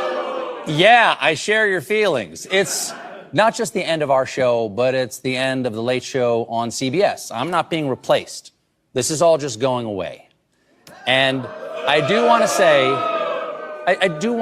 that the folks at CBS have been great partners. I'm so grateful to the Tiffany Network for giving me this chair and this beautiful theater to call home. So he's saying the right things at that point. Yeah, that's the magic. And that's the magic of the guy I like watching. Yeah, absolutely. He's just saying like, hey, you know what, that they've been nice enough to give me this opportunity. And I will admit that I don't watch any of these shows. I mostly see clips of these shows. So I was telling Tom before we started that there's someone that I know very well, and I do trust their opinion on a lot of things, that watches this show and others every single night. And he tells me it's funny, and I'm going to believe him. So I'm not saying it's not funny. I'm just saying I don't know. And I think most people watching and listening right now don't know. You either know people who tell you, well, that's a funny show, and then you know other people who will tell you that, like, well, that's actually not that funny of a show. So CBS had that lawsuit that they had to settle with Donald Trump, but it's also part of a big sale of Paramount. So you also have people coming in, the bean counters who come in, and then they look and then they say, well, we're spending this much money on that show, and here's what's coming in. I don't know. What if we don't do that show? And the interesting thing would be, Tom, the people you're talking about who do stay up for the local news because there's a show that they like afterwards, or at least a format that they like. What if it's like, okay, well, right after your local news, it's a rerun of The Big Bang Theory or Everybody Loves Raymond or Seinfeld? Would you pick your half-hour syndicated sitcom? Does that hurt the local news? I would assume it does, because you can watch that stuff during the day as well. You can watch that stuff on cable. You can stream that on various sites. Do you think that local news might be the area hardest hit by this, apart from people who actually work on these shows? That's a powerful question that I wasn't expected. Yeah, I think local content. It's funny that this national show did prop up local content. You know, right now, in the age of everybody getting their entertainment on their phone, thank God that was a picture of my nephews, and you know, we're losing something. I mean, one, I think late night TV, what might have been the late night anchor, the end of the night anchor, for things that held us together as a community. I mean, right now, when we get into the age of algorithms not only giving us all individual content, but individual content tailored for us. We're not just fractured like the mug I just dropped. No, we're not like entertainment's not fractured now. It's tailored, it's personalized. And I'm curious to see what society looks like in 20 years. But I think local news is going to take a hit. I think but has it already taken a hit? You know, like can you name, like right now, can you name your anchors on Channel 7 in LA? No, I in no day part can I name them. I know I can give you some names that I think still do it, but I don't know for sure. Tickus brings up something in the chat. It wasn't that long ago we had Conan versus Jay Leno. We're kind of talking about, you know, they're making movies about late night television. And supposedly they would say that one of the motivating factors for not sticking with Conan as the host of The Tonight Show was complaints from local affiliates. And I don't know if that's accurate, but I have heard that. I do defer to Farhad Muhammad, who may have also heard that. Farhad Muhammad also wanted to make sure we knew that Conan paid his staff during the 2007-2008 writer's strike as well. I believe a number of hosts have done that. We're not going to, get into anybody's checkbook. We're going to just assume that, maybe they pay salaries for a little while. There's different levels of hosts. I have heard only that hosts helped out. So I haven't heard that there's the one host who didn't help anybody out during a strike or during COVID. So they laid me off on a Tuesday and stopped paying on Wednesday. Gossip here, people. You worked for the news division. And by the way, fair. I saw you do warm up at Good Morning America. You were tremendous at it. I never saw you. I actually never saw you do it at The View. I don't think. I think I only ever saw it at Good Morning America. Yeah. Yeah. No, they were, and without getting. But bringing it back to late night and keeping us on topic here. Sure, yeah. Yeah, I think, what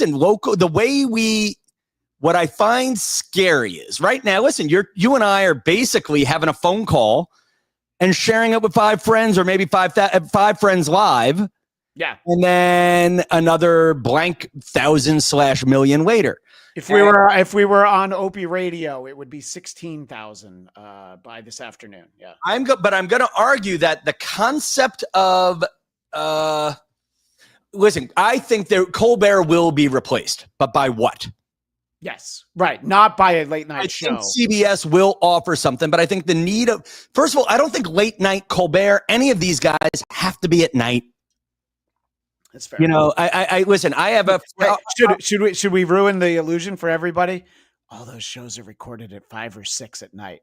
Even the one that's called Jimmy Kimmel Live. Yeah, that one irritates me. It was live for 1 week, and it's been on tape ever since. I'm sorry, finish your thought. No, and that's a very good point. But I used to say to our friend Casey St. Ange, who thought at one point Busy Phillips was going to be a great late night TV host. And my argument is Busy Phillips is a great personality, and she doesn't have to be a late night host anymore, because late night itself, as we know it, died probably when Letterman and Leno retired. After that, it became a different form of late night thing, but then it became more late night politics, except for Fallon, who was relevant for a bit, and was interesting for a bit. But I'll argue Colbert is a late night comedy / informational show. Yeah, I think it's not the same, and I think you're going to see Colbert get replaced by a podcast. I'm saying that.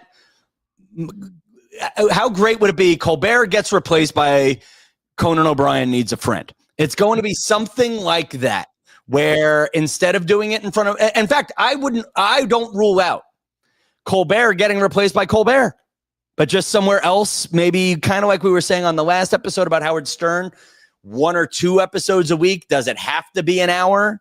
Yeah. Right. Or even After Midnight, I think is a very high budget show. I mean, listen, After Midnight is so low budget that Taylor Tomlinson feels she can make more money on the road doing stand-up.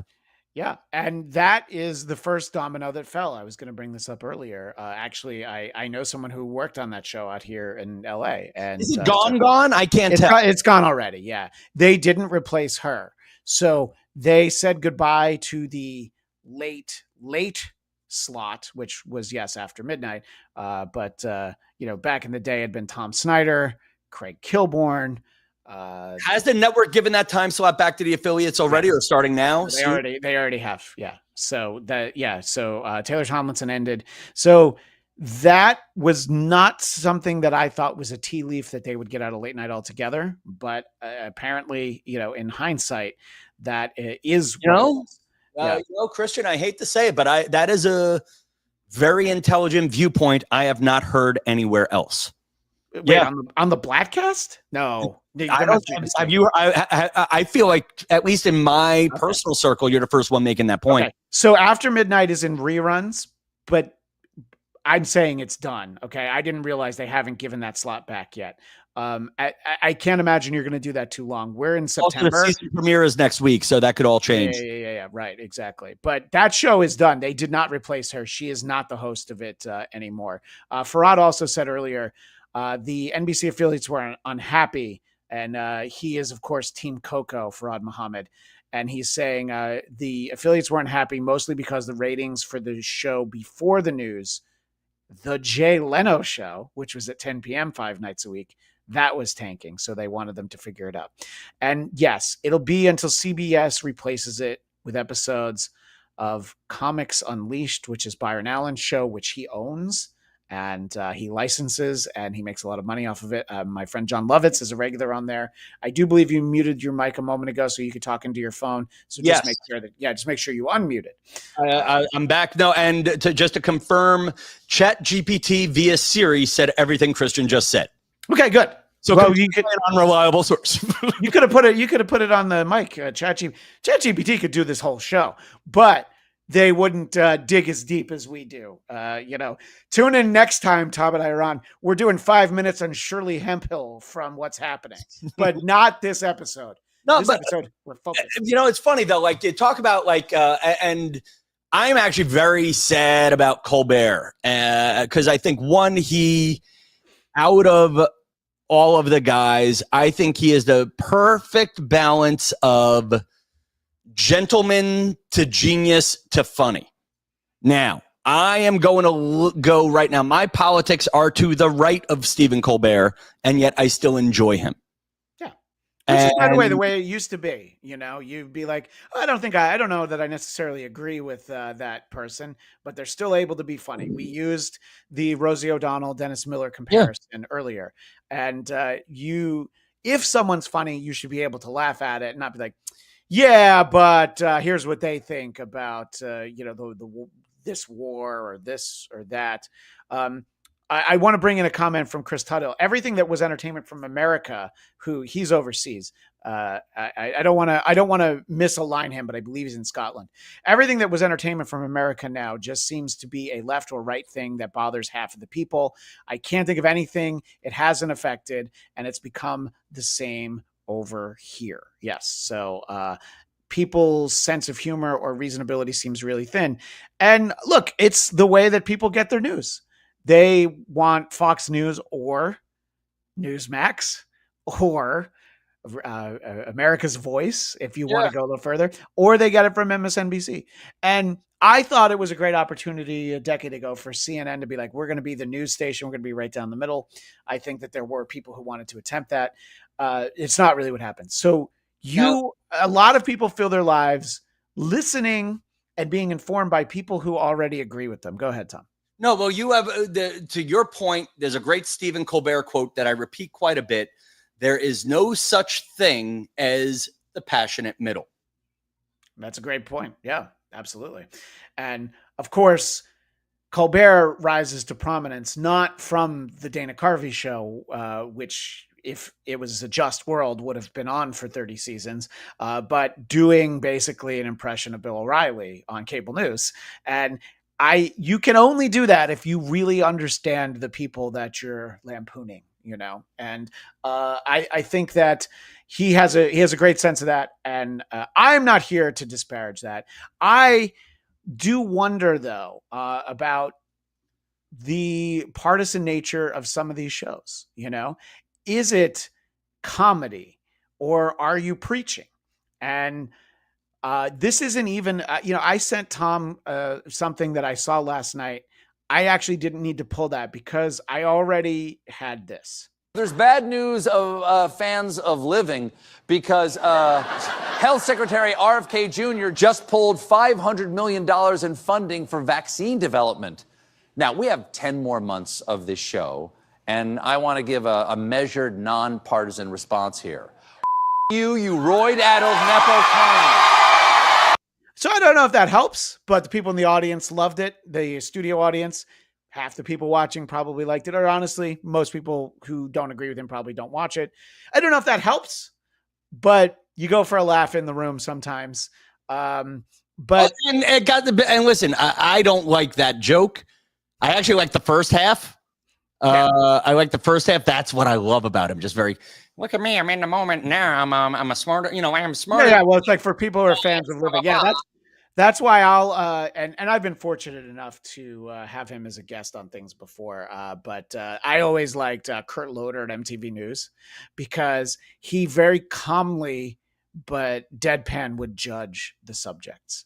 There's a great clip of him correcting the singer Jules' grammar in a poetry book that she published, and she's just is like, okay, you're just being a dick, and it's kind of not wrong. So yes, I do like that approach. I kind of grew up appreciating that long before I worked with Dennis Miller. I was a Dennis Miller fan, so yeah, I agree with that. But Chris Tuthill, I think, is referring to the passionate middle. He's going to use that quote this week.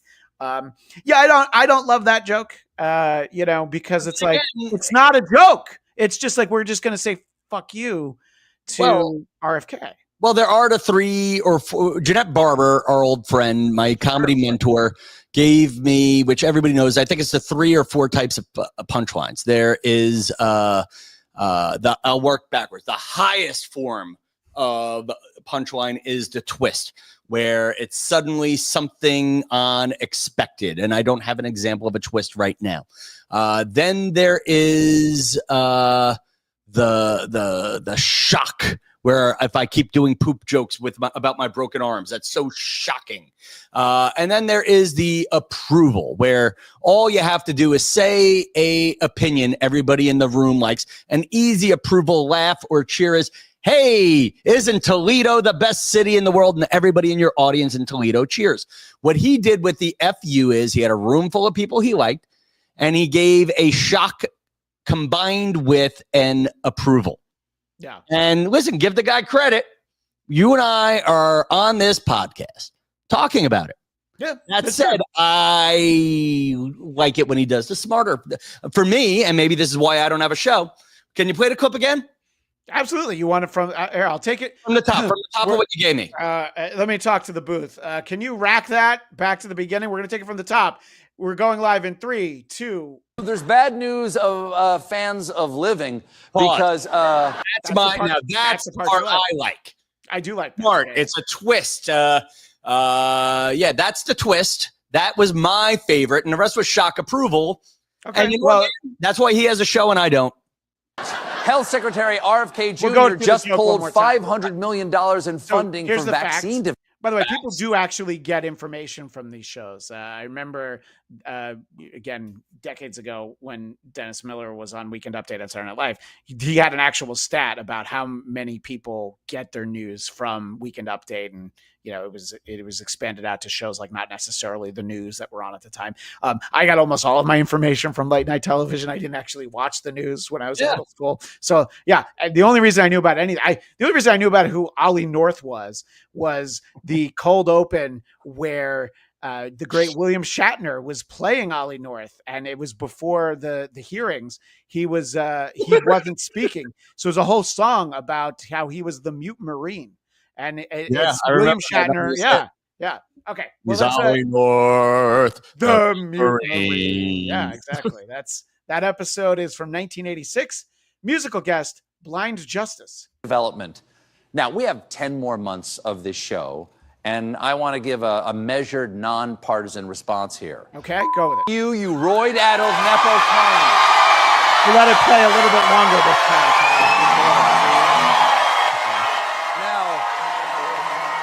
So the band chimes in a little bit. Specifically, you got to get the roar, the uproar. It's like a Tom Kelly show. Bobby Jr. is nixing 22 projects that use mRNA technology, but that's the latest vaccine technology.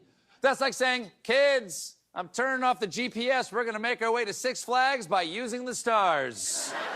I have no problem with that joke. You know what I mean? I'd say that's funnier than going to the camera and saying, fuck you, Yeah. So I'll tell you, bringing it back to the end of late night for a second. Sure, of course. What you also saw, what made that joke work? It was a strong opinion. It was it was a shock/approval. But then to prove it was an approval, you had the roar of the crowd. You had the banter of the band for a second. Like another thing that we have not touched on this podcast yet is the death of the late night band. Another sign that things are falling apart. And so is first. Yeah. Seth Meyers doesn't have his band, but both Fallon and Colbert have it. You're saying Kimmel doesn't have the band anymore, right? I don't know about Kimmel, but I know Seth Meyers dropped it. Seth Meyers did, yeah. And it would make sense sort of that the 12:30 Eastern, the 12:30 shows were the ones to lose it first. But look, he's got a viewpoint, and I might alienate some people in the audience right now. I agree with the viewpoint. I'm not going to stand up on the soapbox for more than a few seconds. I think RFK Jr. is the most dangerous person in Washington, D.C. right now. And yes, I know what I'm saying because of the hearings that we just had this week. It just reinforced, the guy is like, nah, what's so bad about measles? Meanwhile, the guy sounds like that. But anyway, we move on from that. Yeah. Rod Muhammad, Kimmel has his band. So good. Chris Tuttle says that I made a good point earlier. So he gets on the screen. It never felt like a problem when Chris Rock would be getting preachy because he's funny. The preaching almost replaced the humor now. By the way, I'm not steering that. I'm not putting that all at Colbert. I think a lot of people do that. I think Jon Stewart is still funny, but boy, he used to be a lot funnier. Was he though? I feel like to Stewart's credit. Yeah. From the beginning of the Daily Show to now, I feel like he's always been equally political. What I find shocking with more Late Show is I'll even argue Letterman was getting more political during the Bush years, and it just wasn't working. Like I always felt like whenever what's that? I gave you a bell. Yeah. Whenever Letterman did a Bush thing, it just felt mean and like he was trying to keep up with Jon Stewart. That's fair. Yeah. Outside of the, I'm going to own that point and keep moving. With my problem with the late night shows outside of Fallon is somebody said, well, Republicans seem to go to bed early. Trumpers go to bed early. and people who like left of left stay up late, and the humor got more and more left. That's fair. I am not in love with a lot of things going on in the Trump administration, but the problem with Democrats right now is nobody's hey, more like Democrats. Am I right or am I right? Sorry. Actually, our friend Dino Badella has an argument that I myself off my own show. Well, Dino Badalla. I'm sorry. But Dean has a point. He feels that it's harder to be a left-wing comedian because everybody's a left-wing comedian, and that there's more opportunities for right-wing comedians right now because there's less competition, and they can get away with dumber stuff. I don't know. So that last part of the sentence, I would take that away. There are more opportunities for not even necessarily conservative comedians, just maybe a little bit more right of center as opposed to left of center. Perfect example. I think Shane Gillis is very funny. He is not left of center. He has a better Trump impression than SNL does, voice wise. Doesn't look like him, but yes, I think there are those opportunities, and I do have to bring this up. Tickus just said, "Boo, Christian! I rescind my wants of your shitty mug, rabble, rabble." So thank you, Tickus. I do love you more than a friend. I feel like we're having fun here, but yeah. Well, I mean, listen, it's a changing game, and again, you and I are proving right now that how many people are in the chat right now or in the room? Can you tell? Not that many. I'd rather not say. Multiply it by 10. Let's say, yeah. Okay. So if we multiply it by, let's use Opie numbers. There are 20. There are 3,000 people watching right now. Okay. I have a story about that in a second. But yeah, to your point, let's pretend we have a couple of thousand people watching. What we're proving right now is two idiots can be compelling for a couple of people. Yeah. Can you imagine now that if there were two people more on no budget, we're doing this for free over StreamYard, blah, blah, blah. Imagine now, I'm going to say that Colbert could be replaced by, if you even look at what ESPN is doing now. Well, that's what I was going to say earlier, by the way. If they want to go a completely different route, you reach out to Barstool, they're partnered with ESPN. So you go to another outlet. There's you do like a weekly sports recap show that, is a nightly, I guess, that is fun with comedians. I feel, and you were talking about being replaced by podcasts. And that's when I was actually going to say that is like, again, Barstool has like various partnerships, but they're an example of like, yeah, look, you're like, we're going to do very inexpensive sports related, content, which people stay up for after, 60 minutes, which is after football on Sunday night, that sort of a thing. But that's just one example. Well, Conan made this point, and I think this is what you're going to see, is you're going to tear down the Letterman machine of which Colbert emulates, if not inherited. Yeah. Giant 500-person theater. Store frontage that could be that could be a high-end American Eagle store. It's a great frontage, blah blah. I hear they have good jeans, and that's where they could showcase them. That even the Colbert marquee would be a great video screen for Times Square. Ooh. Now, put that all in your pocket. I think you're going to see this. This is the Conan point. You're going to tear down Colbert, who pays a fair wage. Again, the warm-up comedian, he's making $100,000 a year. Everybody in the band is probably making $100 to $200,000 a year. You have a director and two associate directors, people on the control room, blah, blah, blah. You're going to tear that all down, and then you're going to create a show. And this is what they've been doing with Conan lately. It'll just be a show with two people and a microphone. But then they're like, wait a second. Video podcasting is doing good. Let's add a few cameras. Okay. But hang on. Okay. But maybe we need someone to switch between the cameras and someone to set up the microphones. So they add a few staff members there. Then, you just created a job for me. So thank you. Yeah. And hey, wait, Conan. And then you know what? Conan, he does better when he has a few people writing punchlines. Why don't we get a non-union writer or two? Okay. Wait a second. All right. Now that we have but Conan likes to do, he's up to 2 shows a week. He can't book all those guests himself. Let's hire a guest booker. Okay. But the guest booker needs another guest booker because that person has more connection. Okay. Conan, this show that you used to do in front of an audience of 500 people. God, you're even a little bit funnier when there's people in the room. Why don't we bring 100 people into, and then suddenly you're doing a late night show again for half the price. So Conan O'Brien Needs a Friend basically becomes, Conan version 3. And then somehow it's late night again. Now I'm going to argue what I think could happen. What's missing from late night nowadays is, I'm going to argue, it's when we first watched David Letterman in the 1900s and 80s. Oh, yeah. It was dangerous. It was real. We were in on a secret because nobody was up that late. Well, let me just use the biggest example of There Was Nothing Like It on TV. You had Andy Kaufman wrestling women.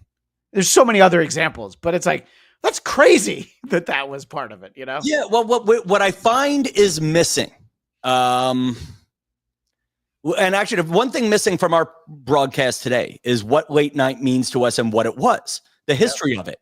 I mean, if you go back to the history of it, first hosted a Tonight Show was not Jack Parr, before Jack Parr. Steve Allen.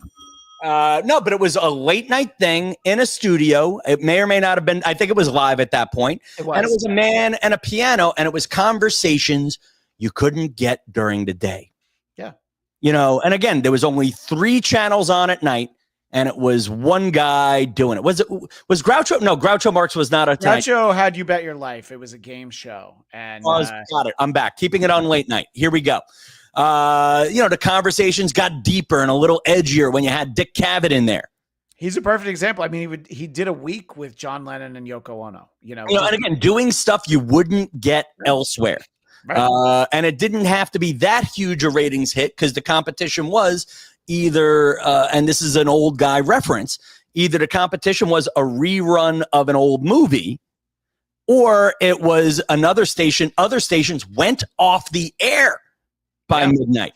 Well, by the way, when we were kids, which ties into, Ticket says, oh man, don't say the 1900s, make us sound really old. I remember turning on the TV, the test pattern was on. I was waiting for the shows to start because there was nothing on at night. They would play the national anthem, and that concludes our broadcast day, which I should do at the end of this podcast. I should. Well, go digging for the elements right now, StreamYard boy. Yeah, I'll go find them. I have other points I want to bring up from the chat, but I want you to finish. But the final point is that I think, listen, and even when you and I worked at Conan, it was a little. Whereas, like, I don't know if David Letterman challenged. David Letterman challenged authority in the 1980s. He's the first guy to go on TV and crap on his boss and still have a job the next day. When GE bought, I guess it was RCA, he tried to send a gift. He sent somebody down. Maybe it was Larry Bud Millman. I don't remember. Sent somebody down to GE headquarters to give them a gift basket. And he got kicked out, right? Yeah, get the fuck out of here. Yeah. And it's great. I love stuff like that. And yes, it was, Paul Schaefer had the world's most dangerous band was the house band. That was I think that felt like a dangerous show. It was almost a parody of Carson in some ways. And then I'll argue Conan became a parody of the format. It didn't take itself seriously. It was humor you could not get elsewhere. Yeah. And then I'll add to the late night list just to make this an all-inclusive show. I used to love Craig Kilborn was whatever for me. You and I are we're 2 peas in a pod there. I enjoyed the Craig Kilborn. Craig Kilborn had 2 instances of being replaced by someone who's so much better at it than him. Because Craig Kilborn used to do the Daily Show, replaced by Jon Stewart, who they should have hired in the first place. Craig Kilborn does a Late Show, and he gets replaced by Craig Ferguson, who I think was a tremendous host. You want to talk about unlike anyone else? We can ramble on that one, but I actually enjoyed the Kilborn Daily Show. Okay. And mainly because he was the good-looking straight edge anchor around funny people. I think the mistake was they thought he was the star, but no, he was the straight man. And then when he went to CBS, it was flat for me. But I loved the Ferguson. Yeah, the early days of Ferguson on Late Late Show was what I tried to be as a performer doing warm-up and other things, where he felt like he was in the moment. It felt dangerous. You didn't know what was going to come out of his mouth. Whereas I feel like nowadays the late night shows are white guy machines. And maybe it is time for a change. Yeah. Farhad Muhammad points out he would always talk about, Letterman would always talk about the pinheads at GE. Tickis agrees with me. So again, back up on the screen, I think there are more opportunities because of the stereotype that Republicans simply aren't funny. I personally don't believe that. Look, I think there are plenty of Republican people who are very funny, comedians and otherwise. I think that there are, hosts of shows that are funny in their own right. But you have the impression of the squares because there tend to be squares on that side. But now you got squares on both sides that don't want you to talk about this. And on the other side, they don't want you to talk about that. By the way, Farhad Muhammad agrees. Time for a change. I'm working on it. The Late Show with Farhad Muhammad coming in 2027. Please hire Tom to do warm up and I'll be your band leader. I would love that. So we've talked a little bit about Colbert. There's more hosts I want to talk about. I know we've been doing this for a long time. Let me focus on something for a moment. And this is the leader in late night, Greg Gutfeld, because he's on multiple times on a national, really international cable news channel. I've got an example. I pulled this for my show, Who Are These Broadcasters? Didn't get around to it. And by the next week, the controversy was over. They were talking about the rebrand of Cracker Barrel. And this is kind of their version, I think, of Colbert giving the finger to the camera. Barrel rebrand tank stock. Dagan, Cracker Barrel, where you had your wedding reception. That's a decent. So he's talking to I forget her name. He'll say it again. She's a Fox Business Channel host. So you want to talk about people that don't have to pay to be on this show? Somebody already works for the network. Their stock. Oh my God! 5%. Since they updated their logo, got rid of the man on the barrel sign, and meanwhile they still have a website dedicated to DEI, which is hilarious. Is it? Is that hilarious? Okay. What's your take on all of this? Yeah, thanks for coming to me on this topic. They spent $700 million and hired 3 marketing firms and never thought to take the word cracker out of the name.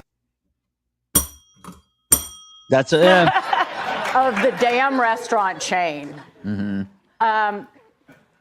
If we're going to talk, all right, the last fried chicken I ate was made by my grandmother, and she died in '91. So I'm not exactly the authority on this restaurant chain. But if you want me to be the authority on all things Southern, here it is: pickup truck, Ford; Southern Vittles, make it, don't buy it; meth, buy it, don't make it.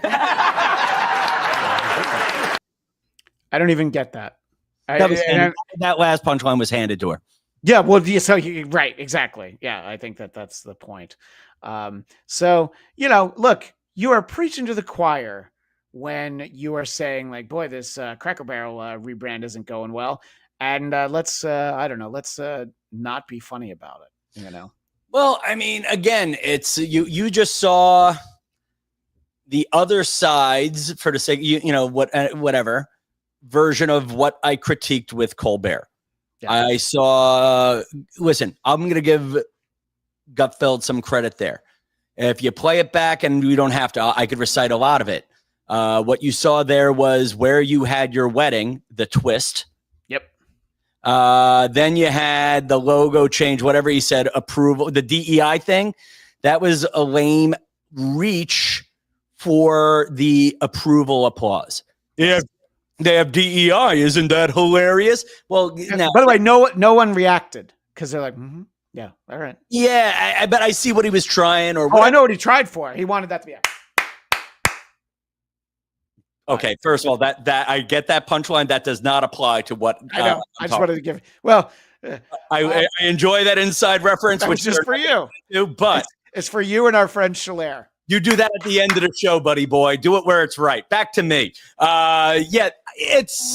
It was a reach, and I get it. And listen, we got to give the guy some success. I think what he's doing there is he's getting laughs with the approval stuff. Now, I'll argue you don't have to be, and I think this goes back to something our friend Dean once said to us, which he'll argue you don't have to be smart to be a Republican or for Republican humor. And I'll tell you something. I saw a guy on Long Island. Again, I'm restarting my comedy career, and that was before I broke my wrists. And I went to an open mic night on Long Island in a town, Massapequa, where not only did 75% of the town vote for Trump, but 40% of the town was in the Capitol on January 6th. Now, write that one down. Mark it. Now, but there was a guy at the open mic, big Italian guy, who's on stage, and his act was, and this happens at open mics around the country, and I think this works on maybe not Gutfeld, but whatever's to the right of Gutfeld.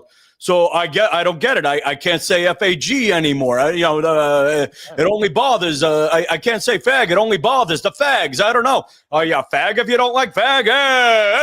Fag. And it's like, and it was getting a laugh because he was saying the word you're not allowed to say. And again, watch me get clipped and canceled for that. But it's just, that's the death. Ticket's already clipped that. But yeah, look, there's a whole school of thought like, hey, we're going to use the F slur now. We're going to say retard. We're going to look at us. And that's a great example. Great. Yeah. I think it's the New York Times had an article on the R word coming back, and it's not just right-wing guys. And it had clips of or had pictures of Marin using the R word. I mean, again, I really don't say FAG unless I'm quoting it. And because I know it hurts real friends' feelings. And by the way, I believe so does the R word. You know what I mean? Yeah. So yeah, and it's fine. Yeah. By the way, my one joke that I sold to Colin Quinn for Saturday Night Live has the R word in it. So whenever I play it for people, I'm like, look, you got to understand it was 2000, it was a different time. But he was making fun of Jerry Lewis, so it all came around. But finish your point. I'm sorry. Well, I guess it comes. The point is this: that Gutfeld can go. Gutfeld knows his audience, and his audience is showing up. And Gutfeld isn't as worried about clips because most of his audience can't figure out the iPhone. And Colbert. Listen again. Colbert, Kimmel. I don't see too many. I think. Yeah, you and I could go into Jimmy Fallon rumors other times if we want. No, we don't have to go into rumors. You were about to say you don't see a lot of Jimmy Fallon clips, which is a perfect transition to the fact that I have a Jimmy Fallon clip that, to me, this sums up what that show is. It's going to be a little long. And I just want everybody to understand that I understand that this clip is a little long and it builds up to something, but it doesn't have really the payoff of any kind, but this is what that show is to me. So Jimmy's guest was Margaret Qualley, who is Andie MacDowell's daughter. She's in a movie called Honey Dote, which I saw earlier this week. And one of those words is whether or not you should see the movie. But for the scene, that would just get sticky. But she was a guest, and this is part of a bit. She's going to tell something to Jimmy. Tried to set up. So yeah, sorry, I'm pausing it. I once tried. She's this is like a true or false thing. Tried to set up Bill Murray with my mom. Your mom is Andie MacDowell, who is in the film Groundhog Day with Bill Murray. Okay. Yes. You once tried to set your mom up with Bill Murray? They were already in a movie together?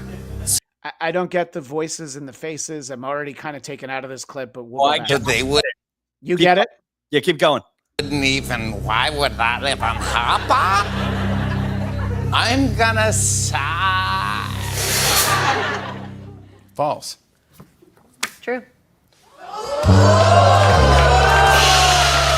Breaking news. Okay. Would you please? So I'm going to tell you why that worked, or I'm going to give Fallon some credit. Maybe he is a sleeper in this race. Okay. Fallon goes for being young and fun, which is hard as we're all aging over 50, myself included. Yes. But giving him credit there, that's a clip that 50,000 people hit like on, 876 people had an opinion on, 684 shares. And 684 shares. You know what? That was compelling. Actually, no, but like here we are. We've spent an hour bitching that nobody's done any non-political late night content, and here it is.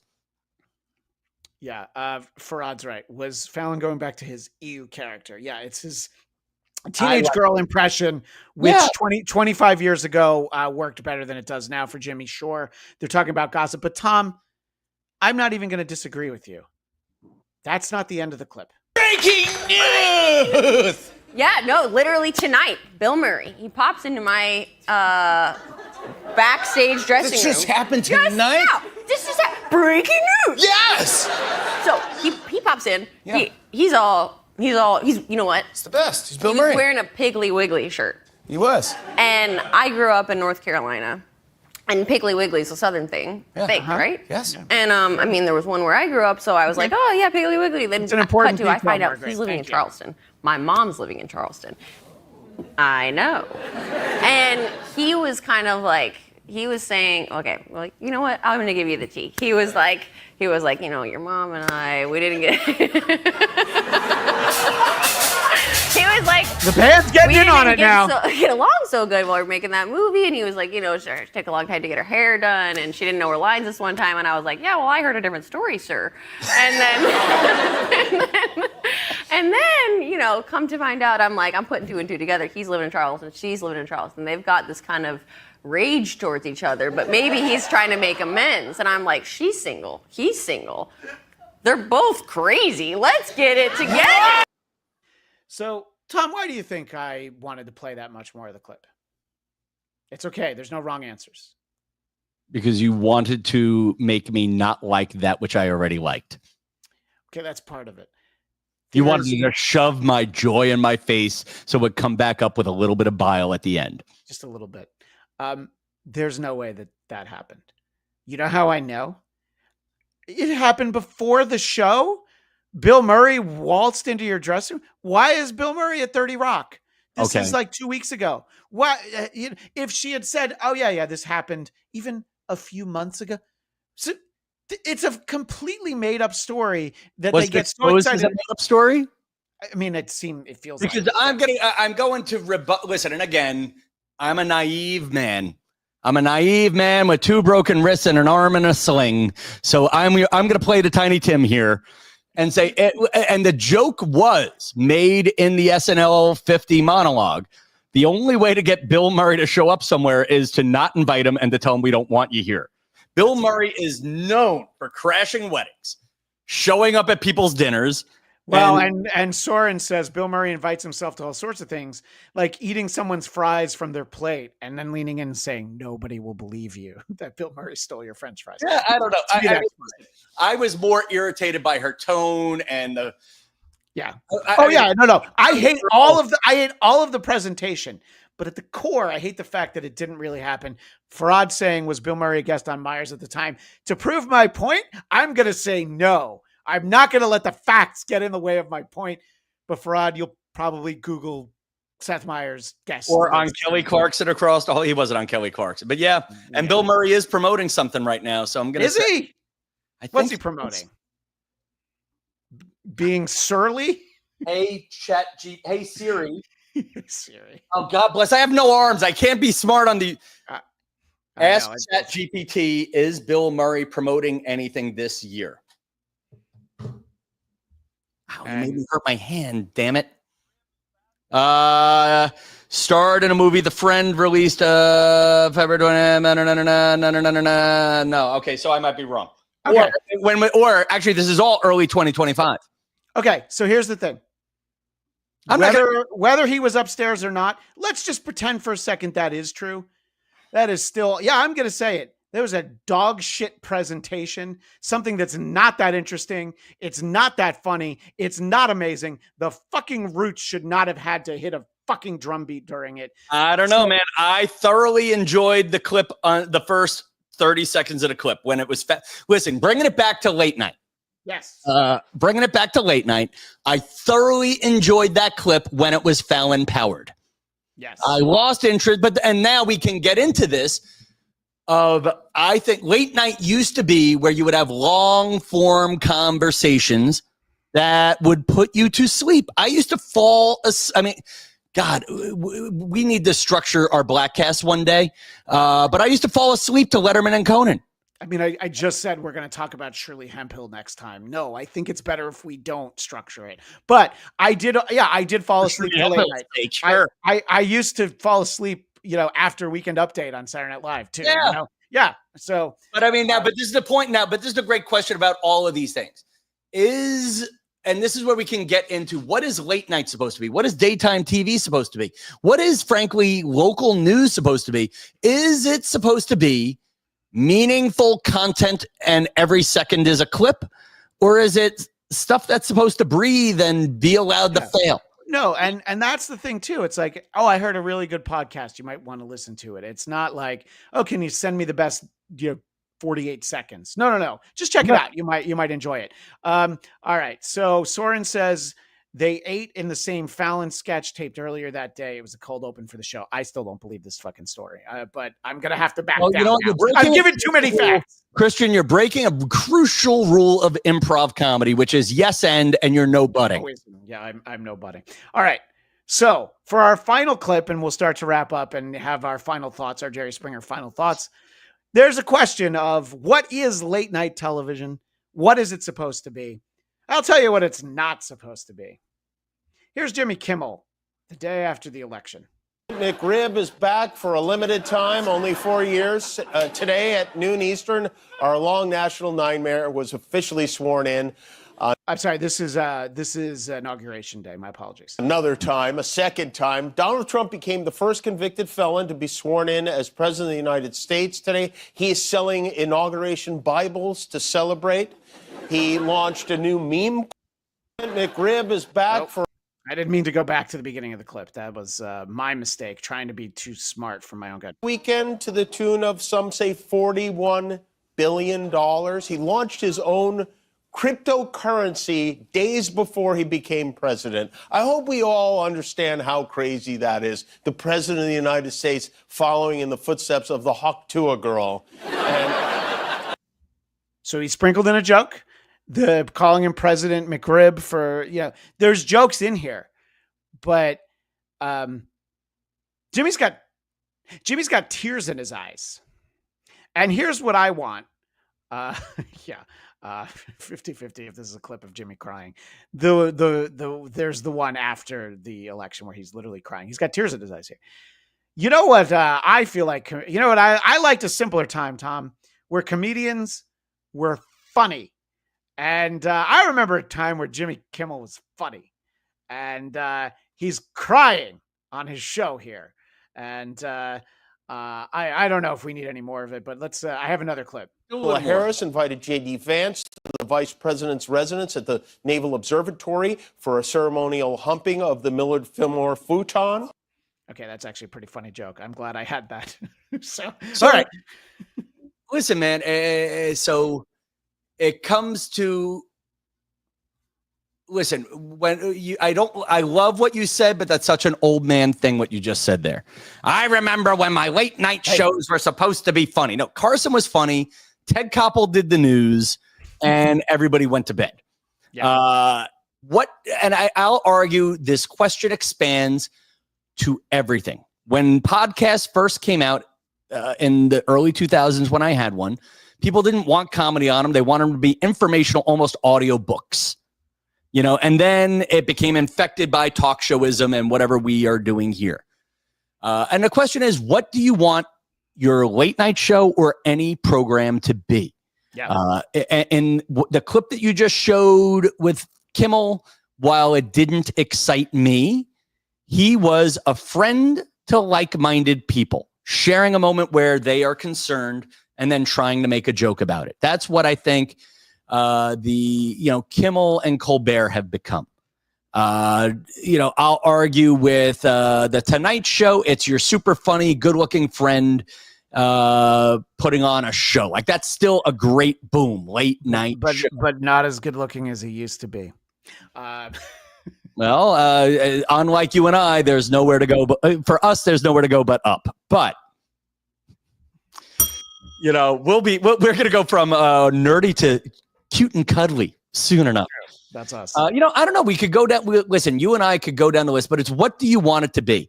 Is it a comedy show? Is it an opinion show? We haven't even touched the HBO shows, which count as late night, which are, if you watch, they're once a week, walks down opinion. So Bill Maher and John Oliver. I don't make enough money for cable, but those are important parts of the conversation. But in trying to be somewhat restrained, maybe that'll be a topic for another time.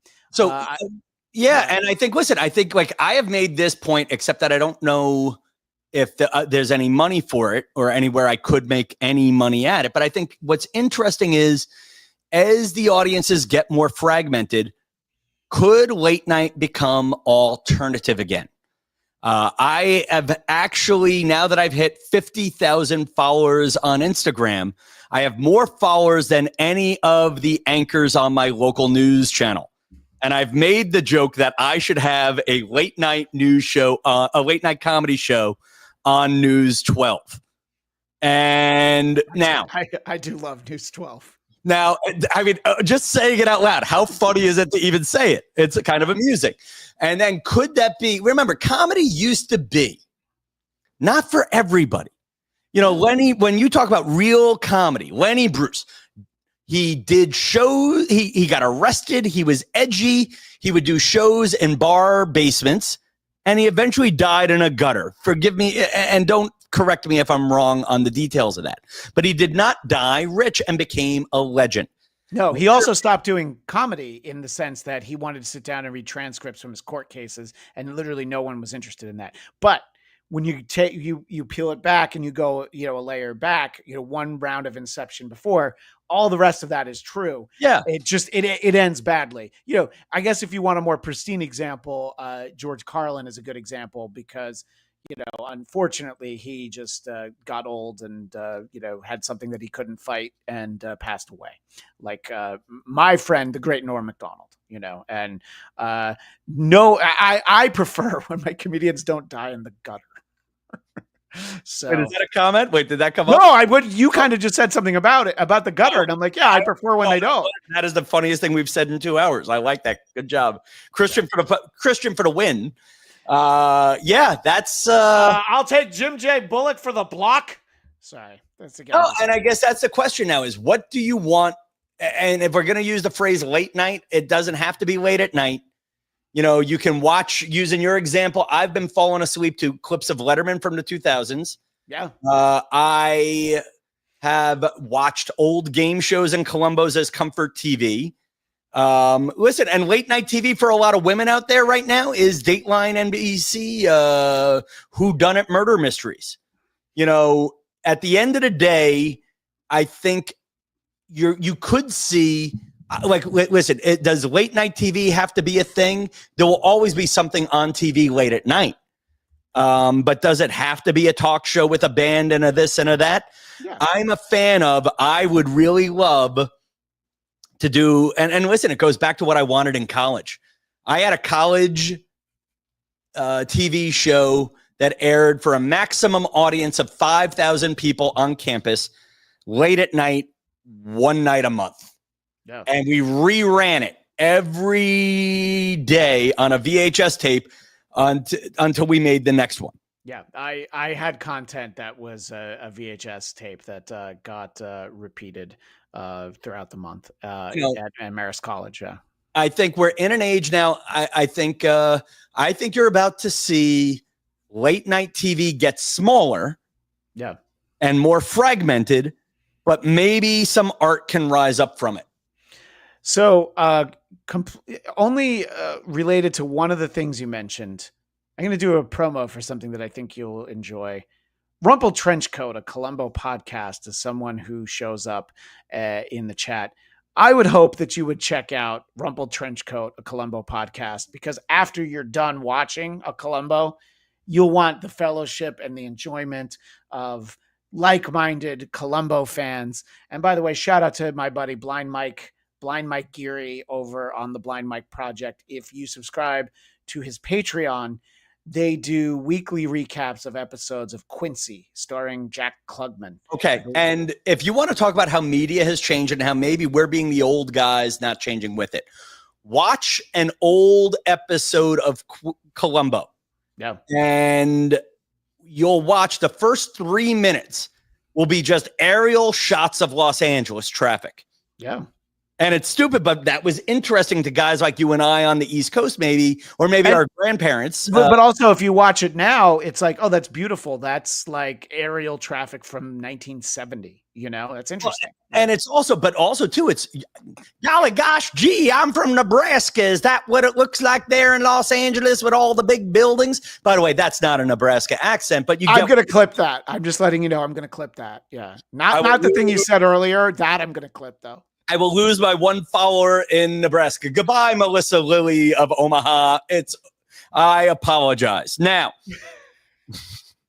Sorry, Tickus earlier said maybe we've all become Grandpa Simpson yelling at clouds. Tickus also said, thank you, OJ. You're just going to have to trust me that that's an inside joke. But Lenny Bruce was the first court tuber, the first law tuber. So that's actually a great point. And now Soren's just throwing out stuff that's heydays from yesteryear. Battle of the Network Stars. But it goes back to, listen, right now we're in an age where, like, again, to see Los Angeles traffic, you had to watch Columbo. Yeah. Now you have. I could just go this way and look out there, but I know what you're saying. Yes. You get what I'm saying. Now, if you wanted to watch the beach, you had to go to the beach or watch, I don't know, whatever. You had to. I would watch Hawaii 5-0. Digital for Hawaii 5-0. There you go. Now you have Opie just sharing hours of Hamptons beach footage on his Instagram. No, it's just a lot of the things that used to be exciting, anybody can do now. Yeah. And I think the question now will be, what's the evolution? There is, if you're into late night shows, and I promise you there's got to be 1,000 of these in Los Angeles where you are. In my hometown of Massapequa, there's a place called Paradise Studios. The guy probably at one point was the guy who would help you record your demo track to send to the record labels, blah, blah, blah. And then what he did one day was he built a cheap-ass TV set and got 3 Canon cameras. And he basically, any idiot who wants to do a live stream can do it a little more complicated than you and I are doing right now with 3 cameras. You know, you don't need, and on Friday nights, he's the guy who has that late night open mic night I was talking about.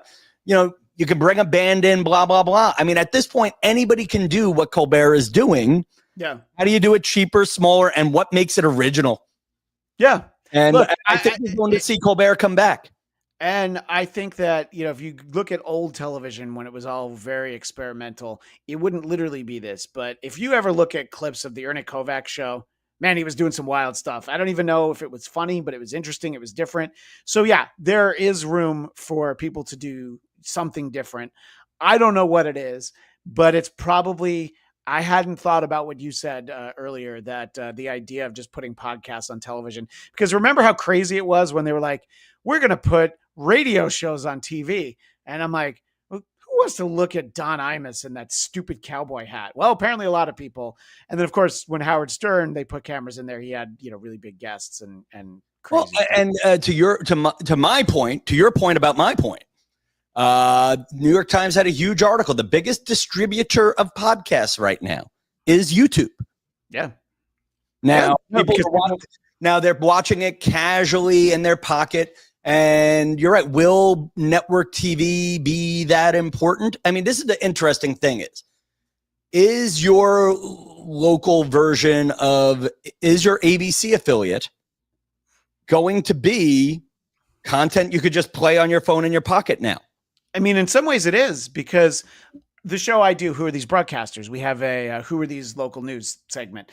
And I will sometimes see something, at the gym or whatever. And I'm like, okay, I want that story. And I go to KTLA or KABC's website and I'm like, oh, look, there's a bear in someone's swimming pool.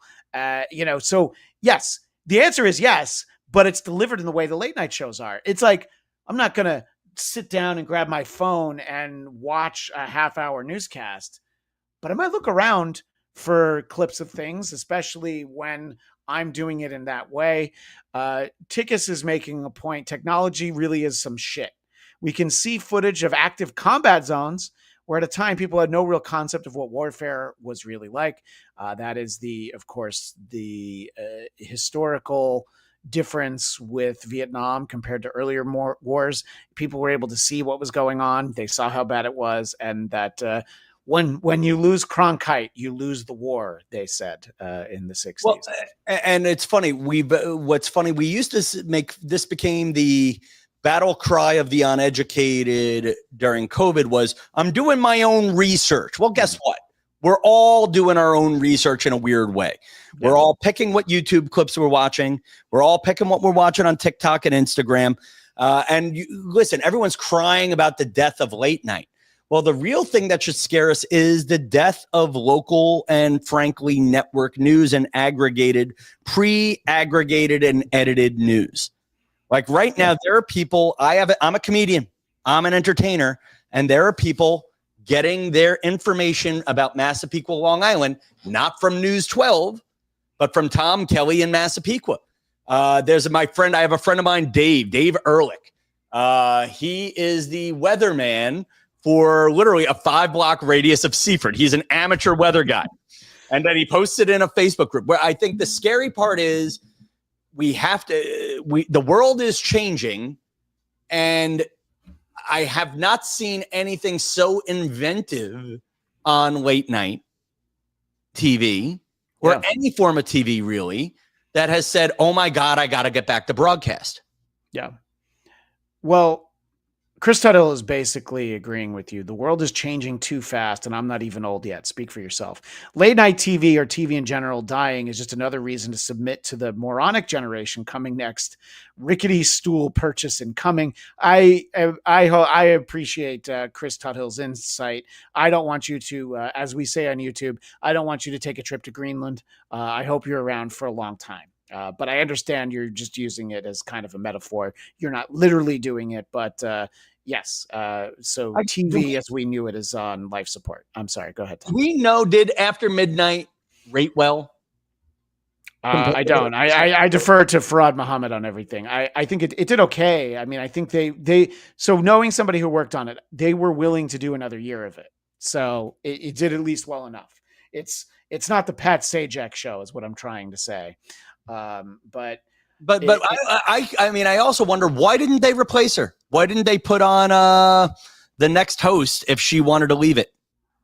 Yeah, I mean, that's their decision. And I guess when the bean counters count enough beans and beans in versus beans out, I guess that's really what it was. Because I'll give them one piece of credit that I haven't given is it did well enough against I'm sorry, yeah, there we go. Right, it did. I'm reading. Sorry, I keep forgetting. No, I wanted you to read it. It's fine. So that you can read comments from Farad Muhammad as well. We're all friends here, Tom. Yeah, I like it.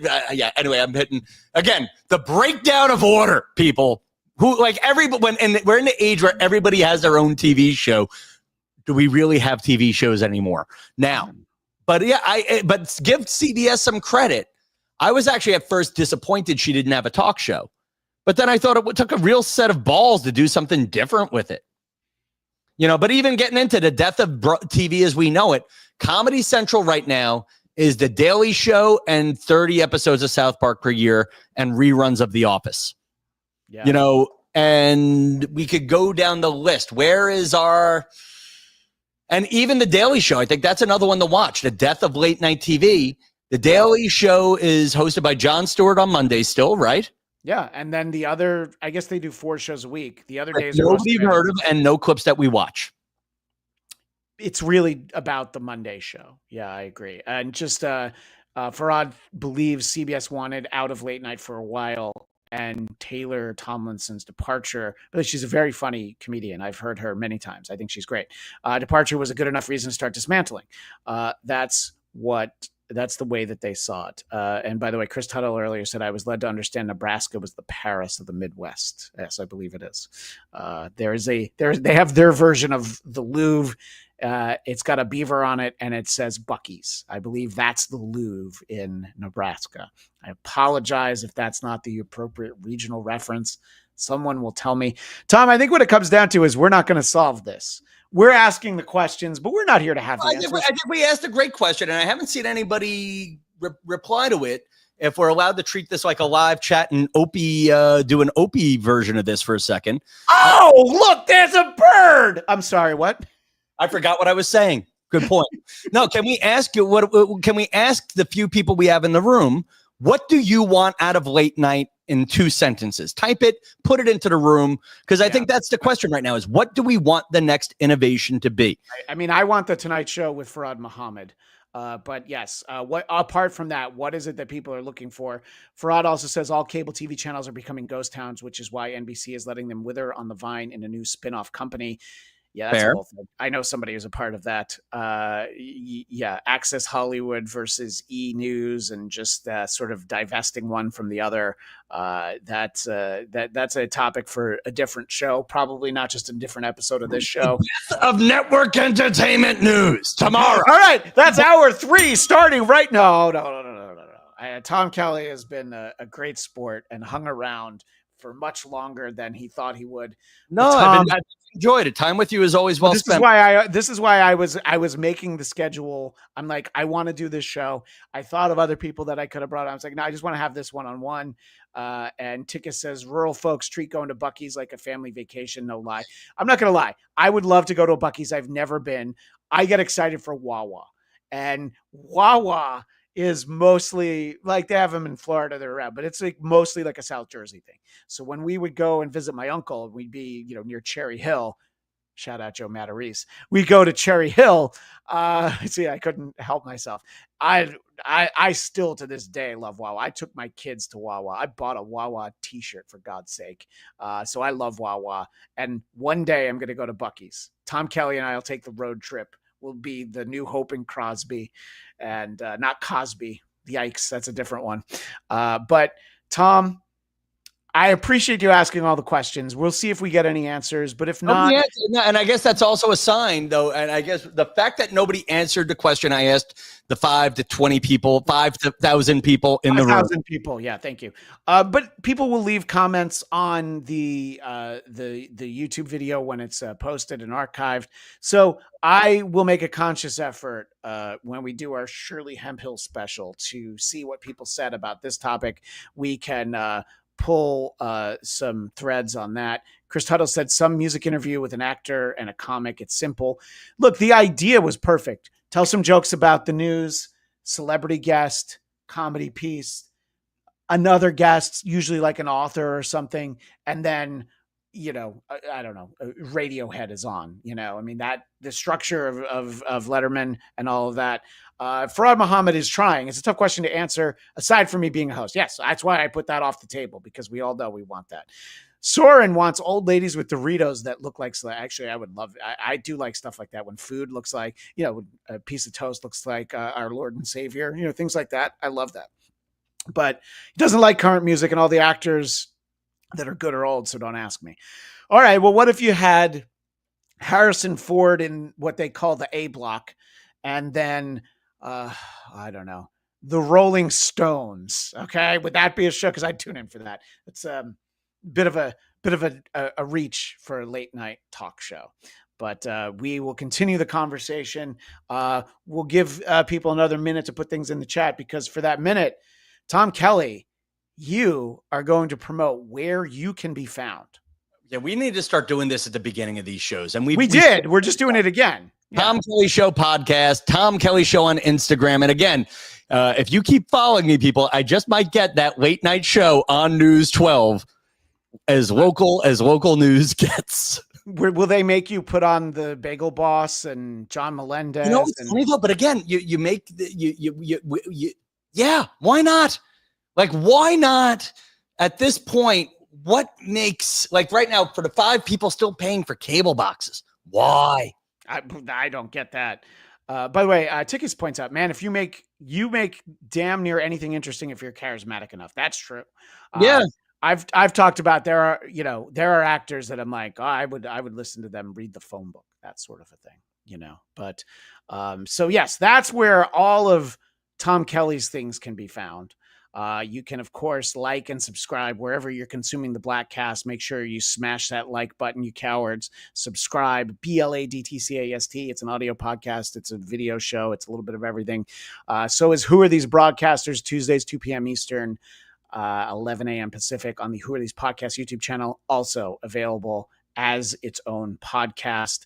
So you'll be able to find that everywhere. 100 songs that define heavy metal, available wherever podcasts are found.